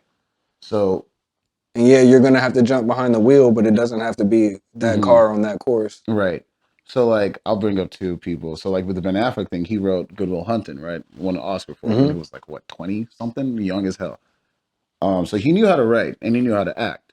but he didn't direct until what, like The Town or something. It took him Yeah, some time. which is a great It's movie. a fantastic movie. You see, like it's like he knew probably, let me take my time to actually want to do this. Taylor Sheridan, who does Yellowstone and stuff like that, he was on Sons of Anarchy as an actor for a time. He was playing the police officer, and he said when he realized he could be a screenwriter was when he was reading scripts all day every day, just trying to get auditions, trying to get roles. And he was like, wait a second. One of his friends was like, yo, can you help me write a script? Blah blah. He's like, I've never done it, but whatever. Did it. The first script he wrote was this movie Hell or High Water, which I think won an Oscar. It was like Jeff Bridges and all these Yeah, I've people. seen it. Yeah, first script he wrote. Second script he wrote was Sicario. Mm-hmm. I'm like, yo, bro, like you nice. And this Mm-hmm. is someone who was acting for 20 years. Never once was like, let me be an act, let me be a writer, let me be a director. It was a friend's suggestion. Hey, can you help look at my script? Looked at the script, fixed it, then decided, yeah, well, let me write my own stuff. Let me see what happens. Now he has Paramount Plus Mm-hmm. in his palm of his hand with Mm-hmm. Yellowstone and all these things. So then the other person I want to bring up is, now obviously if I ever work with him, this is constructive. But Michael B. Jordan, I did not like Creed 3, Okay. and he directed it and acted in it. Mm-hmm. I honestly feel like he did a good job directing Jonathan Majors and all those other people, right? Creed didn't do much in that movie. You could have taken Creed all the way out of it and it would have been fine. So it's one of those things where I was like, you probably would have snapped at this role as a director even more if you didn't have to worry about yourself as the actor and your performances. Yeah, or Because being in shape for the role. and being in shape, because Let's not one or act two like he's has not to, trying to look superhuman. You know what I mean? That you takes know, a high level of commitment hours of your day. So it's every like day. when you're then not doing that as much, something suffers. And I do think his performance suffered in that movie because he kind of just plays a dude who's just there Yeah. existing. And even Creed 3, it's fine, it's whatever, but Jonathan Majors killed it, Mm-hmm. you know. And obviously, you can say that might be more Jonathan than the directing. I don't know. But the movie, I can't say it was directed badly. It made sense from beginning to end. It was a good movie, but it was just literally the problem with Creed 3 for me is him. And I'm like, maybe, like, if you had someone directing you, it would have been great. Or you were directing somebody else, it would have been great. But because you had to wear both hats I can only imagine having to deal with that. Um, oh, action. And then you then you jump into it and start acting. And like critiquing And yourself. because then also, It's hard to be honest, you know, and then you you got know, all these people that, let's be honest for a moment, the take can be trash. and they won't tell you. Somebody will, but out of the 200 people you mentioned are on set, I'm willing to bet that 125 of them are going to say great take. Exactly. Move on. Because that's Great all they take. want. That's all they want to do Great take. is They don't have a vision for the final film. no, They don't have no. a vision for the character. They don't have any of that. And now you're talking about the guy who has a vision for the final film and is the main character. So he has to think so many levels Yeah. at the same time. Yeah. It's not easy. So even when people were like shitting on him for him, like, you Yeah. really don't have. I'm willing to bet that by the time the movie was even in post, he wanted to reshoot his scenes. I wouldn't be surprised. But but even that too, it's like when people reshoot movies and Or all that kind of stuff, restructure his scenes you know? even. But Because it's how many times we watch a movie or someone who makes a movie and the director is like, no, we got to do that again. We got to, like, because you pay all this money and you need it to hit right. And if it doesn't, you then feel like, damn, we paid all this money for what? Mediocrity. yeah. So yeah, not to like segue. I'm planning on directing a short film myself, which will be the first like narrative I've ever. I never did a student film. Never did like any of those stuff. It was always like music videos or whatever. But I always wanted to because I've always respected people who can make a film and who Mm-hmm. directed films because I'm like, you did something that majority of this world can't do. You Mm-hmm. convince people to show up somewhere, even if it's payment or not payment. You did it.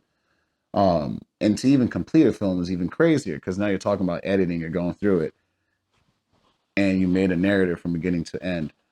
Um, So like I've been, working with people for the past couple of years now, and I've been like, yo, man, I have all these people that I know, and we all want to get above the line.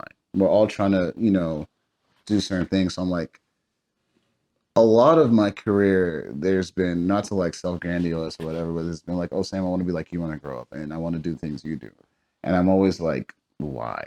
I don't think you really want to, because I go through a lot of stress. You know how it is. You probably had the same thing. People from your hometown be like, oh, I want to, oh, you're killing it, you're doing it, and it's like in your head, you're like, am I though? This is other people's story. Yeah, This is not my story. I'm a hired help. a tool I'm a sometimes. tool. Yeah. I'm a C wrench. That's Mm-hmm. it. I'm a light switch.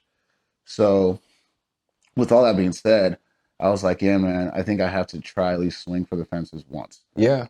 And if I don't, I'm 30 currently. If I don't, I'm gonna be 45 one day, being like, damn, I never made that movie. Not to say I can't at 45, Yeah. No, I mean, I but think anybody at any age, if they feel inspired to tell a story, mm-hmm, whether it's writing it, filming it, creating animation, mm-hmm, I think that you should do that. because I think you should get that out. I think you have something to contribute if it's eating mm-hmm. you up inside. I mean, I'm talking, I wrote it a year ago, and I've been going back every month to like revise it and things, but like, it's definitely something that I've been telling like damn near everybody about. And I'm still like building up the budget and the crew. Um, which honestly, this is a good thing to talk about, especially with like indie stuff and making films. The one thing that I feel like isn't talked about enough, and that needs to be talked about, is how, Hey, you have to you're gonna get in trouble because mommy doesn't like you up there, and now you are on camera, Bubba, on two different angles. You are busted. like, I don't care. I'm gonna leave you It's like, I'm there. up here now. I'm gonna leave you, but you might get in trouble. Like, maybe I should get down, It's okay. You good? Mommy getting her hair done. Nah, you good. huh? It's like, now that you say Okay. it. Smart boy. But That's a yeah, good spot. Go ahead, lay right there. Go ahead, lay down. investigating still. That's a good spot. Look at you. Yeah. But yeah, it's just it's one thing I feel like filmmakers don't talk about enough is fundraising and how to acquire funds for films, especially when you have crowdfunding and you can do private investing, but there's no like set rubric. Honestly, in film in general, there's no set rubric how to do anything. You just have to figure it out. So now that you talk to my resume and things, it's like I'm kind of like, let's get to the next level. Lighting is cool, camera operating is cool, all that stuff is cool, but I want to get into the leagues of, yo, I can actually get funding for a film. Um, and that's a whole thing to try and understand. So I'm working on it. The more and more I talk to people, the more I see different avenues, whether it's like sponsorships for your film. Um, I wanted to do like the festival route, but I was even thinking about like just Vimeo and YouTube and stuff like that. When you have sponsors, then if you drop it, you now give people access to see it online. We're an online generation. Not everything has to be that, theatrical, but some things can be. So it's like, honestly, just exploring every option. I'm having a fun time doing it. I'm not gonna lie, because it's like the film exists in my head, and I've watched it numerous times. But then it's like, how does it make sense to everybody else, and how do we get it to this level? So, um, yeah, my team, it's still growing. I pretty much only have like maybe 4 to 5 people secured, 10 people I've been talking to. But then even when it comes to like just camera operating, all these other stuff, there's things that I haven't figured out yet, because my whole thing is I actually don't even want to hit up y'all until the money's in the account. Because that's also how I feel. Like, you know how it goes. People are like, oh yeah, there's this project, blah, blah, blah. You work it. All right, where's the money? You don't have it. You're like, yo, that's insane. So yeah, legitimately, I want to do it the right way, even if it takes let's say it takes 2 weeks. Let's say it takes 6 months. However long it takes. I want to pay crew. I want to pay location. I own equipment and things like that.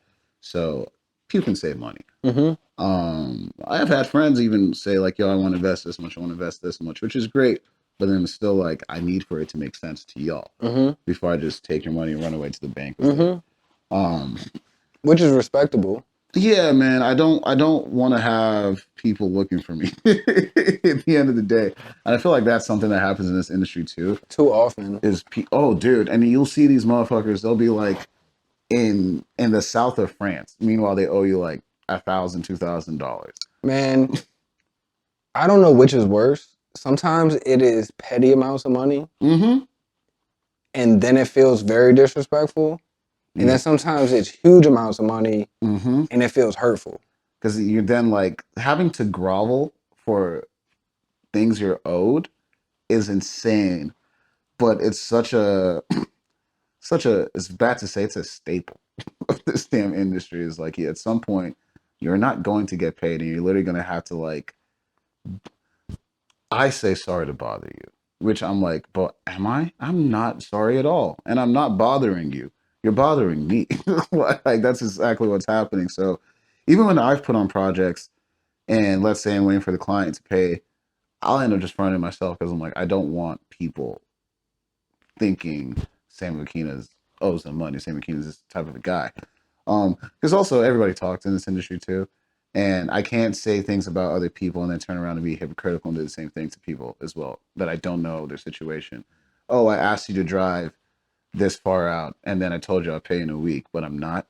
That doesn't make any sense. Yeah. So yeah, it's like calling a spade, and even if I have done something like that, which I don't think I have, but like looking in the mirror and making sure that I am respecting people's time, their money, their value, their equipment, their talent, because they really don't have to be doing it. So even when I've done sets, like recently I did a music video, and the DP was like, "Oh, I love Sam sets. They're fun," and I'm like, "Thanks." You directed? Yeah, I Okay. directed it. It was no budget, so I literally just hit up, Tony. Hit up Oh, Tony. nice. Yeah. Yeah. Shout outs to Tony Shout Naba. out to Tony. But he said that, and I was like, it's funny you say that because that's all I want in life in general. No matter what I'm doing, I want it to be fun. And that's why I like film. And when it gets not fun, I'm like, this is kind of whack. And a lot of times I've definitely not had fun on set. That's like I Yeah. do it because what else am I going to do? But if I have the ability to create an environment that invites creativity, fun, and all those other kind of things, because the last thing I'm gonna do on any set that I'm running is yell at you unless someone's like about to die. Outside of that, if a light's not falling on your head, I'm not yelling. There's no need to. And if anybody, it's kind of like that thing where like you see all these like people like, oh, it wasn't them, it was their producer. Well, let me know these types of things.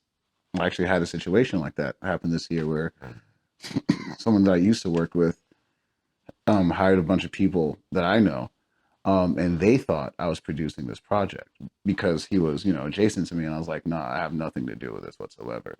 And certain things happen. I'm not really going to talk on it. And when I would bring up the issue, said person will have an issue with me, and I'm like, The person that the was hiring. producer, right? Gotcha. So I'll just be like, look, I'm just letting you know because the person hadn't produced before. I'm like, these are certain things that crew needs to know and have just to feel comfortable. I want you to know how to run a set. So yeah, they took it the wrong way and went our separate ways. But it was just this thing where for a while I was like, man, I don't like the fact that I was attached to that. I wasn't, right? But and I explained to people, I was like, oh yeah, I thought this was your project, blah blah blah. And I was like, nah. And then when I said no, they're like, okay, well now I feel comfortable saying this. And they'll tell me things, and I'm like, yeah, nah, bro, like y'all know me. That's not the type of sets I run. Because if I would have left myself, I'm not doing this. Even if I was a director, I'm like, I'm not doing this. This doesn't make any sense. Let's try another day, or whatever the case was. But it was just things like that where I'm like, people care way too much about the art and don't want to think about the people or the logistics and things. It's like you have to make sure these things are ready before you get to that. So even me, I think I may be over prepared or over preparing, but why wouldn't you want to be over prepared when you're directing something? Yeah, as a producer or the director, I think that that's a good place to be. So that anytime any issues arise, there's contingency plan, there's this, there's that. Something I even heard recently, which I never thought of, was like, yo, when you got a budget, budget like like honestly, doodles like cut the budget in half and keep half of Wow. that for emergencies, for petty Sure, like cash, contingency. for I've heard anything. of a 15 to Yeah, 20, I wouldn't do but half. Well, half yeah, half is is crazy, well, but but it makes sense when you start, depending on the this stuff project and is things. scalable, so the Mm-hmm. half you might be thinking, wow, half of the budget, but if it's a $200,000 budget, You can do a lot with 100K. and if you're spending 100K, a lot of things can go wrong. Mm-hmm. Mm-hmm. Because the other thing too is like, let's say like something like this, right? Oh, you're getting paid 10K to do something. Well, I already own cameras, but I'm writing it on the budget list. Sure, they have to work. They have to They work. didn't fall out of the sky in my living Right. room. Because at the end of the day, you would pay any rental house regardless for those cameras. But I'm the rental house. So you're paying for those cameras. But technically you can cut that off and apply to something else if you truly wanted to. Hmm. So there's also that part, which that's another thing as filmmakers and creatives, I feel like we don't talk about enough is like financial literacy. Yeah, well, we are creative, so we put most of the energy into creatively figuring out how to make it work. Exactly, exactly. Because I mean, we got to know about invoices, taxing, all that kind of, taxes, just all that stuff in general. And if you don't, it can put you in a Whew. pickle. It can put you in a bad spot.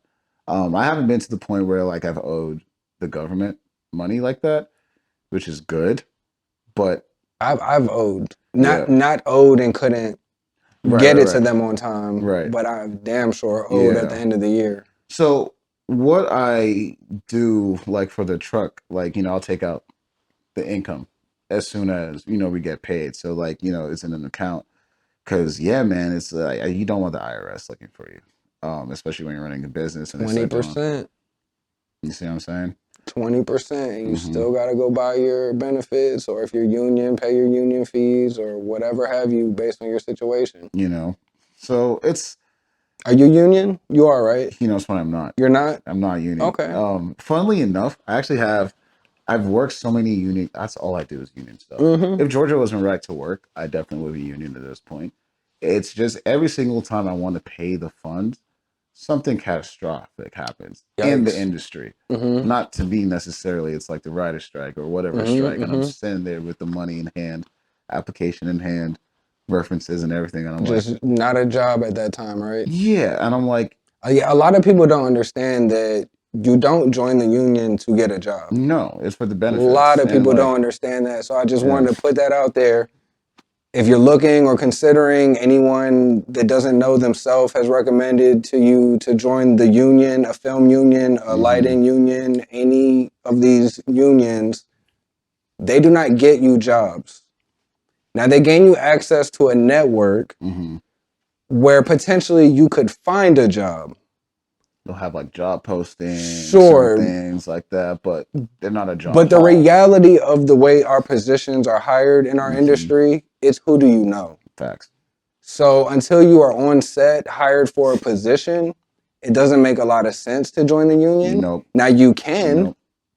Anybody with the referral who's a Georgia Yeah. resident and They wants to pay the fees can facts. join the Facts. union. Because they can look at there's what do you call it, the list where you Mm-hmm. can pick people out, Sure. but then at the same time there's They're picking people out based on their experience and their resume exactly when they are, though, unless you're exactly being hired as someone that's unloading a truck, right. you know. So yeah, and that's what happened is people would join the union and expect work, and it's like nah, especially if you're not paying attention to the fact that I've had multiple people tell me to join the union. I'm not union myself. I would right. love to be a Mm-hmm. cinematographer in the union one day. So that's the reason why I haven't joined IATSE, because I've been thinking of if I was to join a union, which one am I joining? Mm-hmm, mm-hmm. And I don't want to join camera, even though camera gets you rank if you join camera union.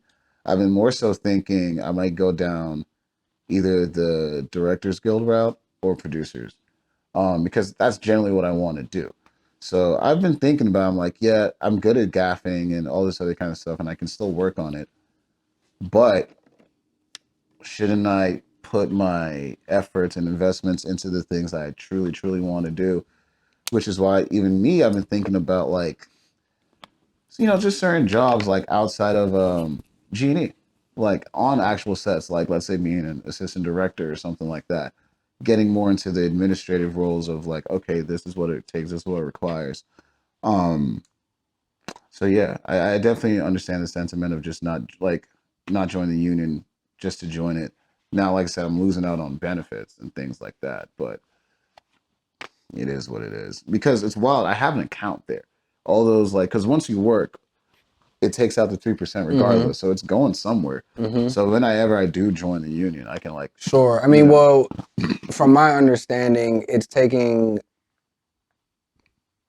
taking dues. the dues Yeah. out for that job Right. because that job is a union job and they need Exactly. to overlook everybody's conditions on that Mm-hmm. job. Mm-hmm. Now you just don't have representation to call and complain to anyone to represent you outside of that Outside, job. exactly outside of the job, but still within the parameters of the job, I'm union Mm-hmm. technically. Mm-hmm. Um, so yeah, it is interesting.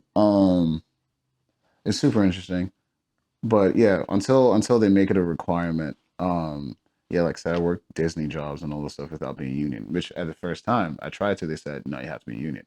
But I think after a while they're like, yo, we need people, we just need bodies, and there was a boom back in like 21, 22, but then it definitely hit a bust to where you have all these people who are in the union, and there's like what two things being shot at the time. So like yeah, it created it created a surplus of workers that I think we're still feeling to this day. And then obviously we're not shooting as much as we used to.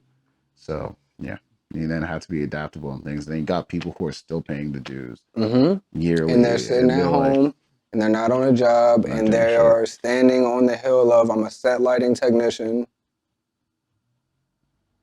There's other things to do. and you know There's other things. That's there just what it there is. there are a It's lot of like other things. You know, in other countries, the film industry looks a lot of different ways. mm-hmm, I have heard over in some parts of Asia, I believe I was hearing about someone in their experience working in China, mm-hmm, mm-hmm. but they were telling me that essentially everybody on set is equal other than the director.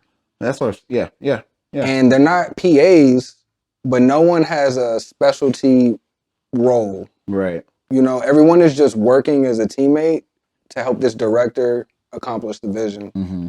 And I've heard variations of what that looks like in Italy, Right. you know, in Europe. And it's interesting, you know, our perspective. We definitely have an American film industry. Oh yeah. The mindset is very Americanized. Yeah, and I think it's also because you set the standard for it too as well.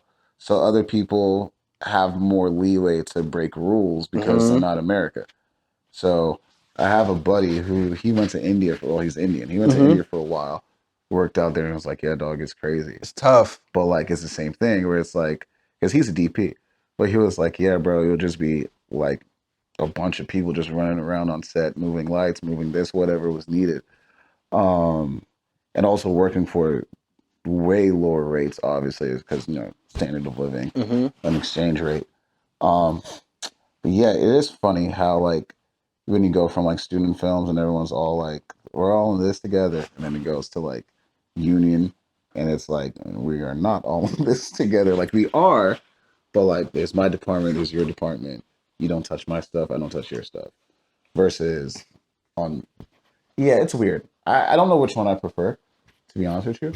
Um, I like the bigger sets because it makes me feel like I'm doing something, like I'm on a job. But it's definitely not as personal, and you Mm-hmm. don't meet as many people. You're really only in your department. Mm-hmm. Versus on the smaller ones, it's like you get to meet Yeah, you everybody. You connect build, with your colleagues and your you team. know, you actually like generally look forward to going to work. It's Yeah. like, yeah, I'm about to go see. Feels like high school. Yeah. It's like, yeah, Yeah, that's a good way to put it. yeah. It's like I'm about to go see. Oh, I'm about to go chill with the costume department real quick. Oh, I'm about to go chill with hair and makeup. Go, bother them real quick. Yeah. So it's just always funny. Or shoot, go to crafty. Mm-hmm. All those type of things. And even on smaller sets too, there's less separation between talent and crew. So then you can actually chill with cast and get to talk to them. Um, Yeah, but even with that too, even on some of the bigger sets, surprisingly, cast be mad chill to just, I mean, they're right there, Yeah, have the damn time. And even to their perspective, some of them want to be treated like normal people because they're like, yo, like, I've encountered both. yeah, I have too. I've definitely, Um, yeah. Whereas like there's someone like, nah, don't look at me, don't yeah, touch me. that came more on the music side. Isn't that funny though? It's more of the Yeah, music people who do that versus the film actors and side, the actresses. actors are very down to earth, and maybe that comes from needing to empathize with different people in order to play different characters. Right. But yeah, I've encountered it, a little bit of both from different Yeah. sides of the industry. I think it's also because it's like with like actors and actresses, they're super appreciative, just like the director too as well. Like they had to audition to get there. They Hmm. had to do all these things. Versus like an artist, they're like, oh, I'm putting out my music. So like y'all are here for me. Hmm. Which also in that worst state of mind is that sometimes I don't think they realize, or they do, because there's sometimes I'm working on some music videos. I know the artist is not feeling it. They don't want to be there, Hmm. and even us, we're kind of like, yeah, we're not like this isn't for anybody except the damn director, high key. And I always tell a lot of artists that I'm like, yo, like y'all don't really be needing music videos. You need to sell your music, but if you're spending $5,000 in video and it's getting what 1,000 plays, Yeah, that was a bad business investment. you should use that to market your music. Yeah, Rather, get plays. yeah. Then you can afford a music video. So is that something that you typically have a conversation with artists about when they come to you to produce a project? Yeah, when it comes, I actually hate talking budget most of the time because they try not to like. It's one of two things. I'll either ask them what their budget is if they have one, and how much they're willing to spend, or I'll then, if it's a treatment that they have or I made, I then will tell them how much it probably will cost to make it. But then I'll try to do range. So it's like if you use this camera or use this one, you can get this effect. If you get this location, this is how much it is. It's funny how a lot of labels and artists people don't realize like locations aren't free. And you have to have that conversation with them. So yeah, it's normally a revolving conversation like, hey, this is how much this location costs, this is how much this place will cost. If you want this, you want that, all that being said. So it's on them to make the decision on if they want to spend that money doing those things. Um, but yeah, that's why I always generally tell them, like, honestly, if anything, I've been trying to get artists to do more live stuff because I'm like, Yeah. if you're gonna pay for something So on this recent project that you mhm, did with with BDifferent, right. you did a two-part. You Hmm. did a music video for David Ruffin is the name of the song, correct? Right. So you did a music video, then you did a live set performance, Hmm. That's and you kind of combined the two for the for music the video. music Yeah, video. yeah, And so you were able to get them sort of multiple pieces of content usable for artists out of one project. right. So I initially he said he wanted to do a video, and then I was the one who kind of sold him on the I was the one So. who sold him on the doing a live version because he was like, oh, it's David Ruffin.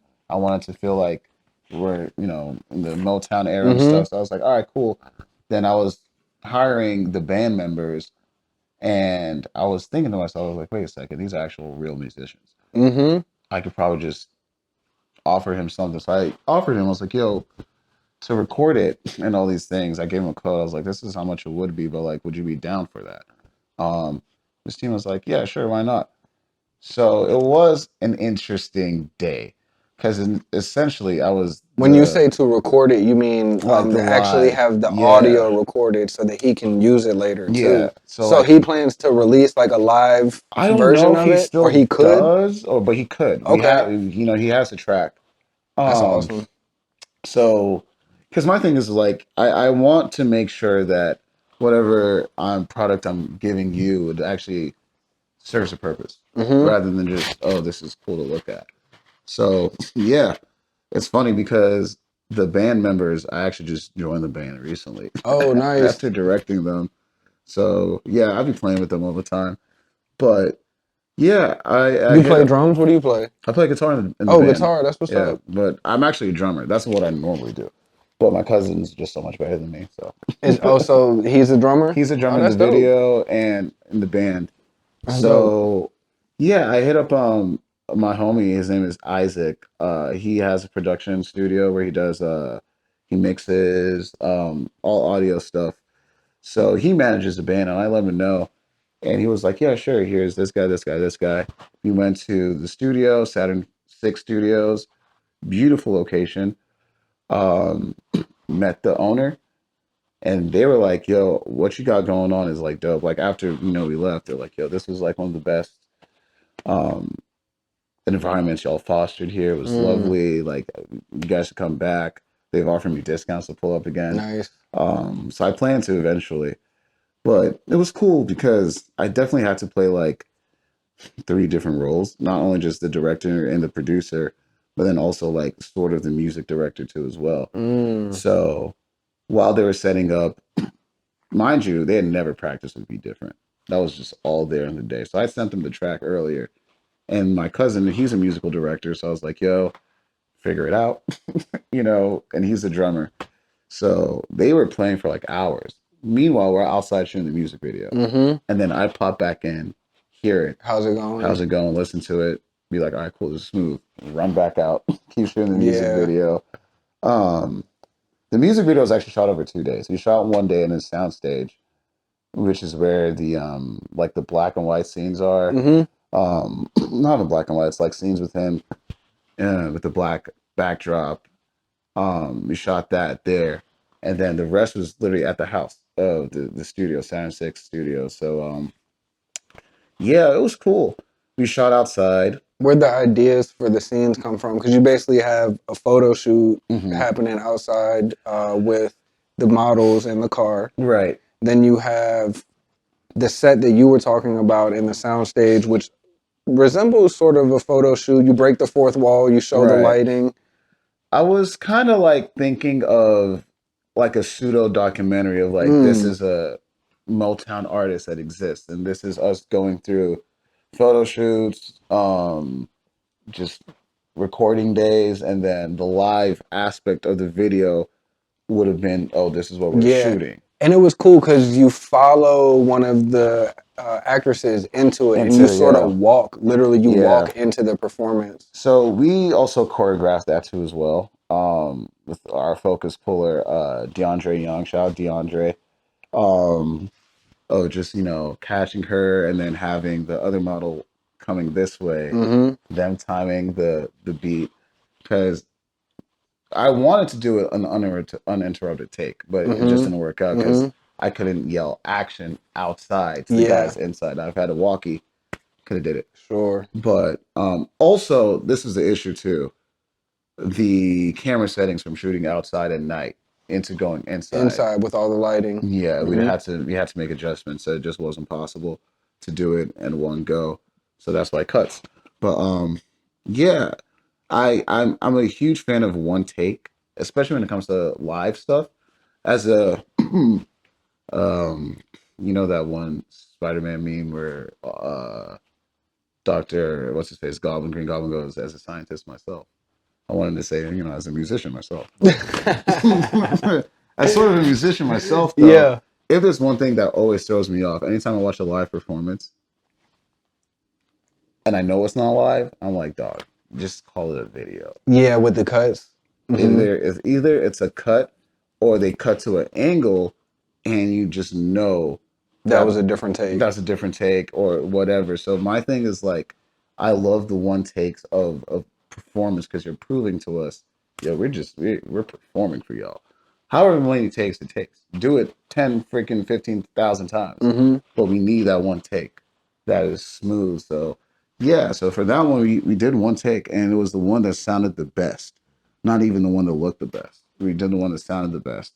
Yeah. Um, and then yeah, threw like a little snippet of that into the actual music video because I edit most of the things I direct, if not all the things I direct, which I'm trying to stop doing that. I need to get an editor. Um, but it's like you have the idea in your head and you've seen it, so it's like I know what I'm looking for, I know what I want. Um, so yeah, I really did enjoy that project. Now, mind you, I got for different all the time. Just got his last music video that just dropped. So how does that work He calls me, I guess. to direct? Or he Well, calls you to he gas too? calls. It depends. It really depends because sometimes I've gassed through. Sometimes I've directed for him. Um, they've been doing these videos where they called Flame Talk, where they get a bunch of rappers into a backyard and they rap over like a campfire with people in the back. Mm-hmm. I camera operated for that and then also edited those videos. Mm. So it's like it's just whatever he wants because also the artists a lot of times they have directors to reach out to them. Like I want to shoot For this, blah blah sure. blah. So For they'll sure. do that. So for different, that was the only one I really reached out to him to direct. Oh, you reached out to him on the David Ruffin. I think so. Either that or I forgot. I really forgot. I know we had been talking about doing something. Mm-hmm. So So you guys had just been talking in general about doing something, and you heard the song and had a vision for it. yeah, I think so. Because I think he said he because I remember writing the treatment and sending him the treatment and him signing off on it. Now I honestly can't remember who Who reached reached out out who first? because Yeah. I had gaffed him maybe like 3 times before that. And I think with that, I would take my photos, send it to him, and he'd probably see whatever, and we Yeah. talk. So, I mean, shoot, I run a studios with some guys, Creators Canvas Studios, over here in Decatur, and he had pulled up one day with to go talk to my business partner, and my business partner helped produce David Ruffin, the music video and the live visual. So I think maybe he might have told him, "Hey, like, we can do something." I really don't Yeah. remember, but it could have been something like that. So yeah, I don't really go out of my way to direct videos. Oddly enough, it kind of just happens. One of the other ones I did for this girl artist, her name is Kaylin Bree. I was supposed to be the DP for that, which is like one of the few times where I was potentially thinking about DPing. Supposed to be the DP. We got to set. One thing led to another to where pretty much I had to direct, no longer DP. Then my cam operator became DP, and then kind of just went from there. And yeah, that was pretty smooth too. I just directed a video for her last week off the same thing. So Mm-hmm. it's kind of like, she was like, What's the title on that one? so the first one we did was called Patience.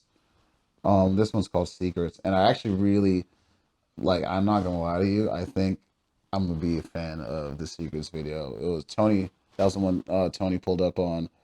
Um, What'd y'all do for that for a concept? so full transparency, That one's because not out, right? that's not out yet, Secret. but yeah, Okay. it's gonna be out soon, I think. But full transparency, I'd asked her, "Is there a budget?" And she was like, "No." So I was like, "All right, cool. I'm not going to work too hard. Mm-hmm. You know what I'm saying? I'm not gonna go above and beyond necessarily because there's also that too, where you have to like figure out where you're putting all your time and effort in." So I didn't have time to make a treatment, but the song is really good, really smooth. So I was like, "Yo, let's just shoot it at my studio." Go to the studio, and I'm talking, we just cooked on the spot between me, Tony, and E-Man. We literally just cooked on the spot. Nobody got paid. Nobody got, it was just one of those things where I was like, I knew her, and she was like, "Hey, if you want to cook," and I was like, "Hey, shit, y'all trying to cook real quick?" Yeah, sure, why not? So that one I liked because it felt like film school where we're just coming up with ideas, and we're like surprising ourselves on the spot. Mm-hmm. So not much of a plan, but I like some of the shots we saw. Like I think we really like how it came out. We haven't even edited it yet, or Oh, for like real? no, not even at all. But I definitely remember looking at the camera and being like, "Yo, this looks gas," and like, it's just. I guess it's like you surprise yourself sometimes when you're working on something because you're like, "Oh yeah, it's gonna be cool," but then you actually do it, and you're like, "Oh yeah, that's right, I forgot." Like, we know what we're doing, Yeah. so it's the confirmation of that is nice. Um, but yeah, if anything, like I said, I'm trying to stray away from music videos and focus more on the short film. Um, you said it's like you have a story that's in your heart and you just want to tell it. Yeah, they say short films are a director's mixtape right now. I can That's see the that. Yeah, analogy that I yeah, heard. yeah, I can easily see that, especially because of the way the industry is. People are kind of willing to fund short films more because, Or it gives you validity to get a deal to do a feature. yeah, because they're Sort like, of serves as a proof of concept. Exactly.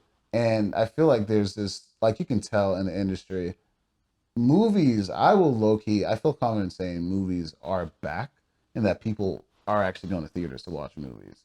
Again, that isn't Marvel or isn't Batman. Like people are like, oh yeah, oh this movie came out, it's a horror movie, bet, why not go watch it? Where I feel like that stopped for a while after COVID. Um, so now you see all these different directors that have nothing to their names coming up with concepts and they're coming out. So I think these days the indie route and original stories is becoming more of a thing again where people are willing to take a chance. You have A24 who loves to foster things like that, and then their subsidiary company Neon who does the same thing. So I do think it's weird.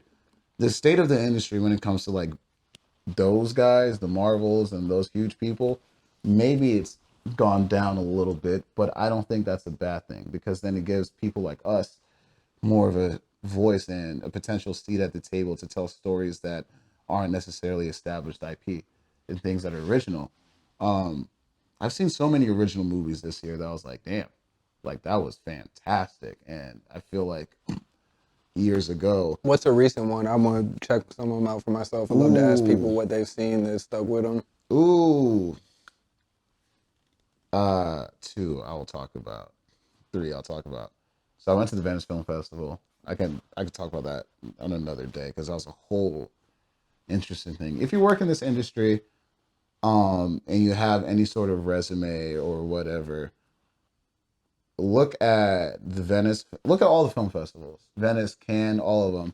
They have passes for industry professionals that cost like $200-$300. Mm-hmm. So all you got to do is just buy your ticket Mm-hmm. and go there, and then you literally get to experience the film industry at the highest levels of like distribution and marketing because the whole point of those festivals is for these people to market the movies Mm-hmm. and get distribution for it. Mm-hmm. So the one movie that I saw this year that I think is hands down the best movie I've seen this year, if not, it might be my top 10 list movies. Um, it's called The Brutalist. The Brutalist. Okay. It stars Where's my phone at? I'm gonna Adrian take a note. stars Adrian Brody. Okay. Um, it has Adrian Brody. It has Felicity Jones, if I'm not mistaken. Guy Pearce. Like I'm talking. I forgot who directed it. I think his name is Joel something. But dog, they shot this on like, if I'm not mistaken, 65 millimeter. Mm-hmm. Okay, so like IMAX. Yeah. Is it IMAX or it was just shot No, just on just straight 65? film. Okay. And I actually don't know if they use IMAX. I don't think so. But they projected it at Venice on 70 millimeter. So it was Mm, straight beautiful. I've never seen anything like it. And it's a mix. Long story short, it's a movie that plays like a biopic, but it is mm-hmm. not a biopic. And I want to say something that happens in it, but I don't want to in case they do it um, in the actual theatrical release because it's something that used to be done all the time, but it's no longer a thing. But when they did it, like I'm talking, we're in the theater watching the shit, and it happens. Everybody gets up and starts clapping. The movie's not even done yet. The movie's not even close to being done yet. But like they did something that you may figure out just based off what I'm I feel saying. like you gotta give me more hint now, because I'm not the only one wondering. I'll say it. I'll just say it because I just feel like it takes away. They throw an intermission in the middle of the movie. Okay. Like we're sitting there for an hour and a half watching this movie play out, and then boom, intermission, and it says come back in 15 minutes, and niggas is like, what? Because also the movie was getting to a point that you're like so invested into the story, and they just hit you with a quick, hey, chill. I got you. So I I see what got you're you. saying. It's hard to know whether or not that's part of The the actual regular theatrical, viewing. right? Mm-hmm. Because it's like a 3 hour movie, so I Mm-hmm. don't know if they're really Mm-hmm. gonna make people sit down for all 3 hours. Sure. Now imagine you're watching a movie at AMC talking about intermission, come back in 15 minutes. Yeah, well, I mean, maybe they didn't want anyone to miss anything, so. That's what I'm saying. So I feel like that's Oh, honestly goodness. necessary because it's that good of a movie to where you're watching, you're like, yo, bro, like, yeah, I need this intermission. I need to really reflect on what I just saw. Um, Low key made the movie that much better Like Yeah. like once you saw the intermission screen, people lost their shit. They were like, "What the hell was that? We got more, an hour and 20 minutes more of that? Yeah. Hell yeah!" It's been almost like part one, part two in the same sitting. Um, That's Fantastic. pretty cool. Yeah. I just want to say thank you, Sam. You came in and you shared so much about your journey, about your experience, about your knowledge, Mm-hmm. and I appreciate your time more than I can express right now. I hope I have the opportunity to repay the favor in the future one day. Hey man, I'm gonna have you on set Hey, I'm real quick. happy to be a part of the short Happy to be on film. set real quick, Happy to be a dog. part of whatever you got going on, man, for sure. Hell yeah, no, I appreciate you, man. For sure. Do you have anything you'd love to say? You know, you can speak Um, directly to your camera here just to Shoot. close out for the folks. Any advice, any words of wisdom? You have a quote that you love to share that stays on the top of your mind? Anything like that? Honestly, I'll say two things. One, shout out to Jordan because you're that guy, bro. Straight up. Appreciate you, Like I man. saw him, and it's funny because we talked about it. We first met on a set where I was doing a role that I had never done before at that level. Well, actually, no, I think this is the second time I'd done it. So it was like, yeah, I'd done it before, but it was still like having someone of your talent pulling up to work with me was really like it's humbling. It's super humbling because you didn't have to do it, and especially when I saw what you did afterwards, I was like, oh, this he did not need to be here, you Yeah, know? it's funny Like, that you say that too because I felt in that moment in time on that set in that position, I felt like I was just learning. You but know, yeah, yeah, my background coming from being a producer director and then transitioning into being a DP and a gaffer, mm-hmm, mostly on the corporate and music video side. mm-hmm, I haven't. I'm the opposite of you, where I started. My first real project was a music video. mm-hmm, So I didn't get my start in film. So me coming onto that film set, we were working on a pilot yeah. for a series I don't think it ever came that out. was directed by the same director from Two Broke Girls. Mm-hmm, And I was sent just the day play to help you mm-hmm. guys out. It was a pre-light situation. Now, obviously, I knew the units. We were working with pretty much all sky panels and vortexes. Right, exactly. But, you know, I wasn't part of the team. I didn't know you or Wendell. Mm-hmm. I knew Kai. I believe Kai was Yeah, there. yeah, yeah. So it was cool to at least know somebody on set. But you Mm-hmm. guys took me in, man, and it didn't feel like I was in over my head at all. Right. Which and yeah, so it's just praise to you. Even seeing you all these years later, running into set, gaffing for you. No, man, it's nice to see people still in it and still growing too as well because it's not easy at all what we do. It is not easy at all what we do. I almost left the industry this year myself. So if anything, but I'm talking the day I got a job, like offer in my email. They're like, "Hey Sam, we're ready to start you." Blah blah blah. Same day, yo Sam, we're shooting a movie in the woods for 2 months. Are you available? Yeah, I'm available. Of course I'm available. That's what I've been waiting all year for. So yeah, but if anything, all I would impart to the audience and people listening is it's funny to say this as much I've been talking about Disney. One of my favorite movies growing up was Meet the Robinsons, and the tagline was "Keep moving forward," and it's a hard thing to do.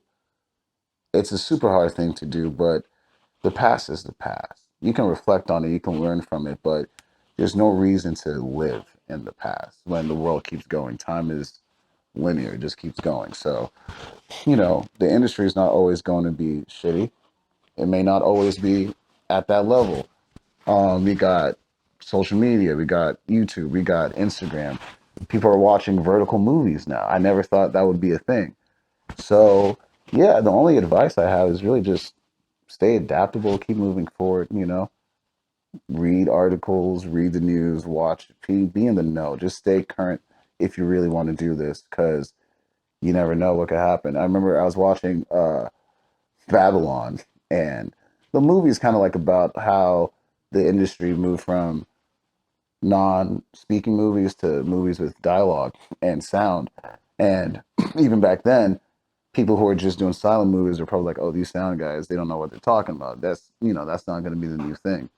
then it's the new thing. Then you have color. Then you have all this stuff. So it's like the technology, just how it goes. I would say just because something is new, like AI, or because something is at an infancy stage, doesn't mean you have to be afraid of it or even negate it. Almost embrace it. Figure out ways to elevate your filmmaking with the times, with all that stuff. So, yeah, long story short, just keep moving forward, be adaptable, if anything, stay true to yourselves. That's really like the best way to like continue to stay true to yourself. If you're a shitty person, don't be a shitty person. Yeah. Yeah, no, that's real talk, man. My biggest advice to anybody listening is be somebody outside of film. Facts. You know, Facts. be who you want to be in this industry. If you want to be a DP, if you want to be a director, like chase it with everything you have because other people are doing the same. Mm-hmm. But be somebody outside of that. Because this also isn't forever. It It's not. really is not It's not. forever. And this is the type of skill set and craft where who you are as a person does affect your work. Hugely. It does. It affects the perspective that you tell a story from. It affects the perspective you see a story from. Mm-hmm. It affects your relationships with the crew around you. If you just see yourself, I'm just a grip. Well, your attitude still matters to the team. Mm-hmm. Mm-hmm. It really does. It's something that I also had to learn myself is like self-deprecation really isn't that cool at all. Like you might think you're keeping yourself humble or whatever, but it does affect other people. Because it's like, well, if you think about yourself that way and I'm working with you, then why am I working with someone who thinks about themselves that way? Yeah, cancer spreads. But that's a bar. That's a bar. Because really, it's like, yeah, no, you're right. Definitely do what makes you happy. Especially if it's not this industry, then don't do it. Do something else, unless it's a job that you're working. Then yeah, continue it. But like you said, know who you are as an individual, especially outside of work. Because if not, you get very attached to this, and then you start losing your mind when you're not doing this. So it's definitely like, find things that make you you. Do things that And make you happy we work in a field where everything is changing all the time. So if all the you time. only find personal value and validation in one thing, who's to say that one thing even exists as a paid job in 6, 7, 8, 9, 10 years? Mm-hmm. And that's just real. That's just realistic. You definitely have to just, stay on your toes. So Never get comfortable with anything. Like, honestly, never get comfortable. Stay on your toes. Because you never know when you might have to make that switch, make that move. Sometimes you may have to leave the country, leave the state, go yeah, somewhere else. Someone might have just the perfect job opportunity that you can't say no to. So yeah, it's things like that. Yeah. cool. All right, folks, you guys heard it here. That was a nice long chat that me and Sam just had Super again. long chat. Hey man, it was a pleasure though. It was definitely a pleasure. Again, I appreciate you coming through. Appreciate you, man. For sure. Real talk. Have you back again in the future. Talk about more stuff you got going on. I would love to. Maybe by that time the movie is done. Hey man, keep me in the loop about it. I can't wait to come be a part of it. Hell yeah, man. Thanks, man. And you guys stay tuned for the next episode coming soon of the Martini Take. And that is officially a wrap on Sam Wikina.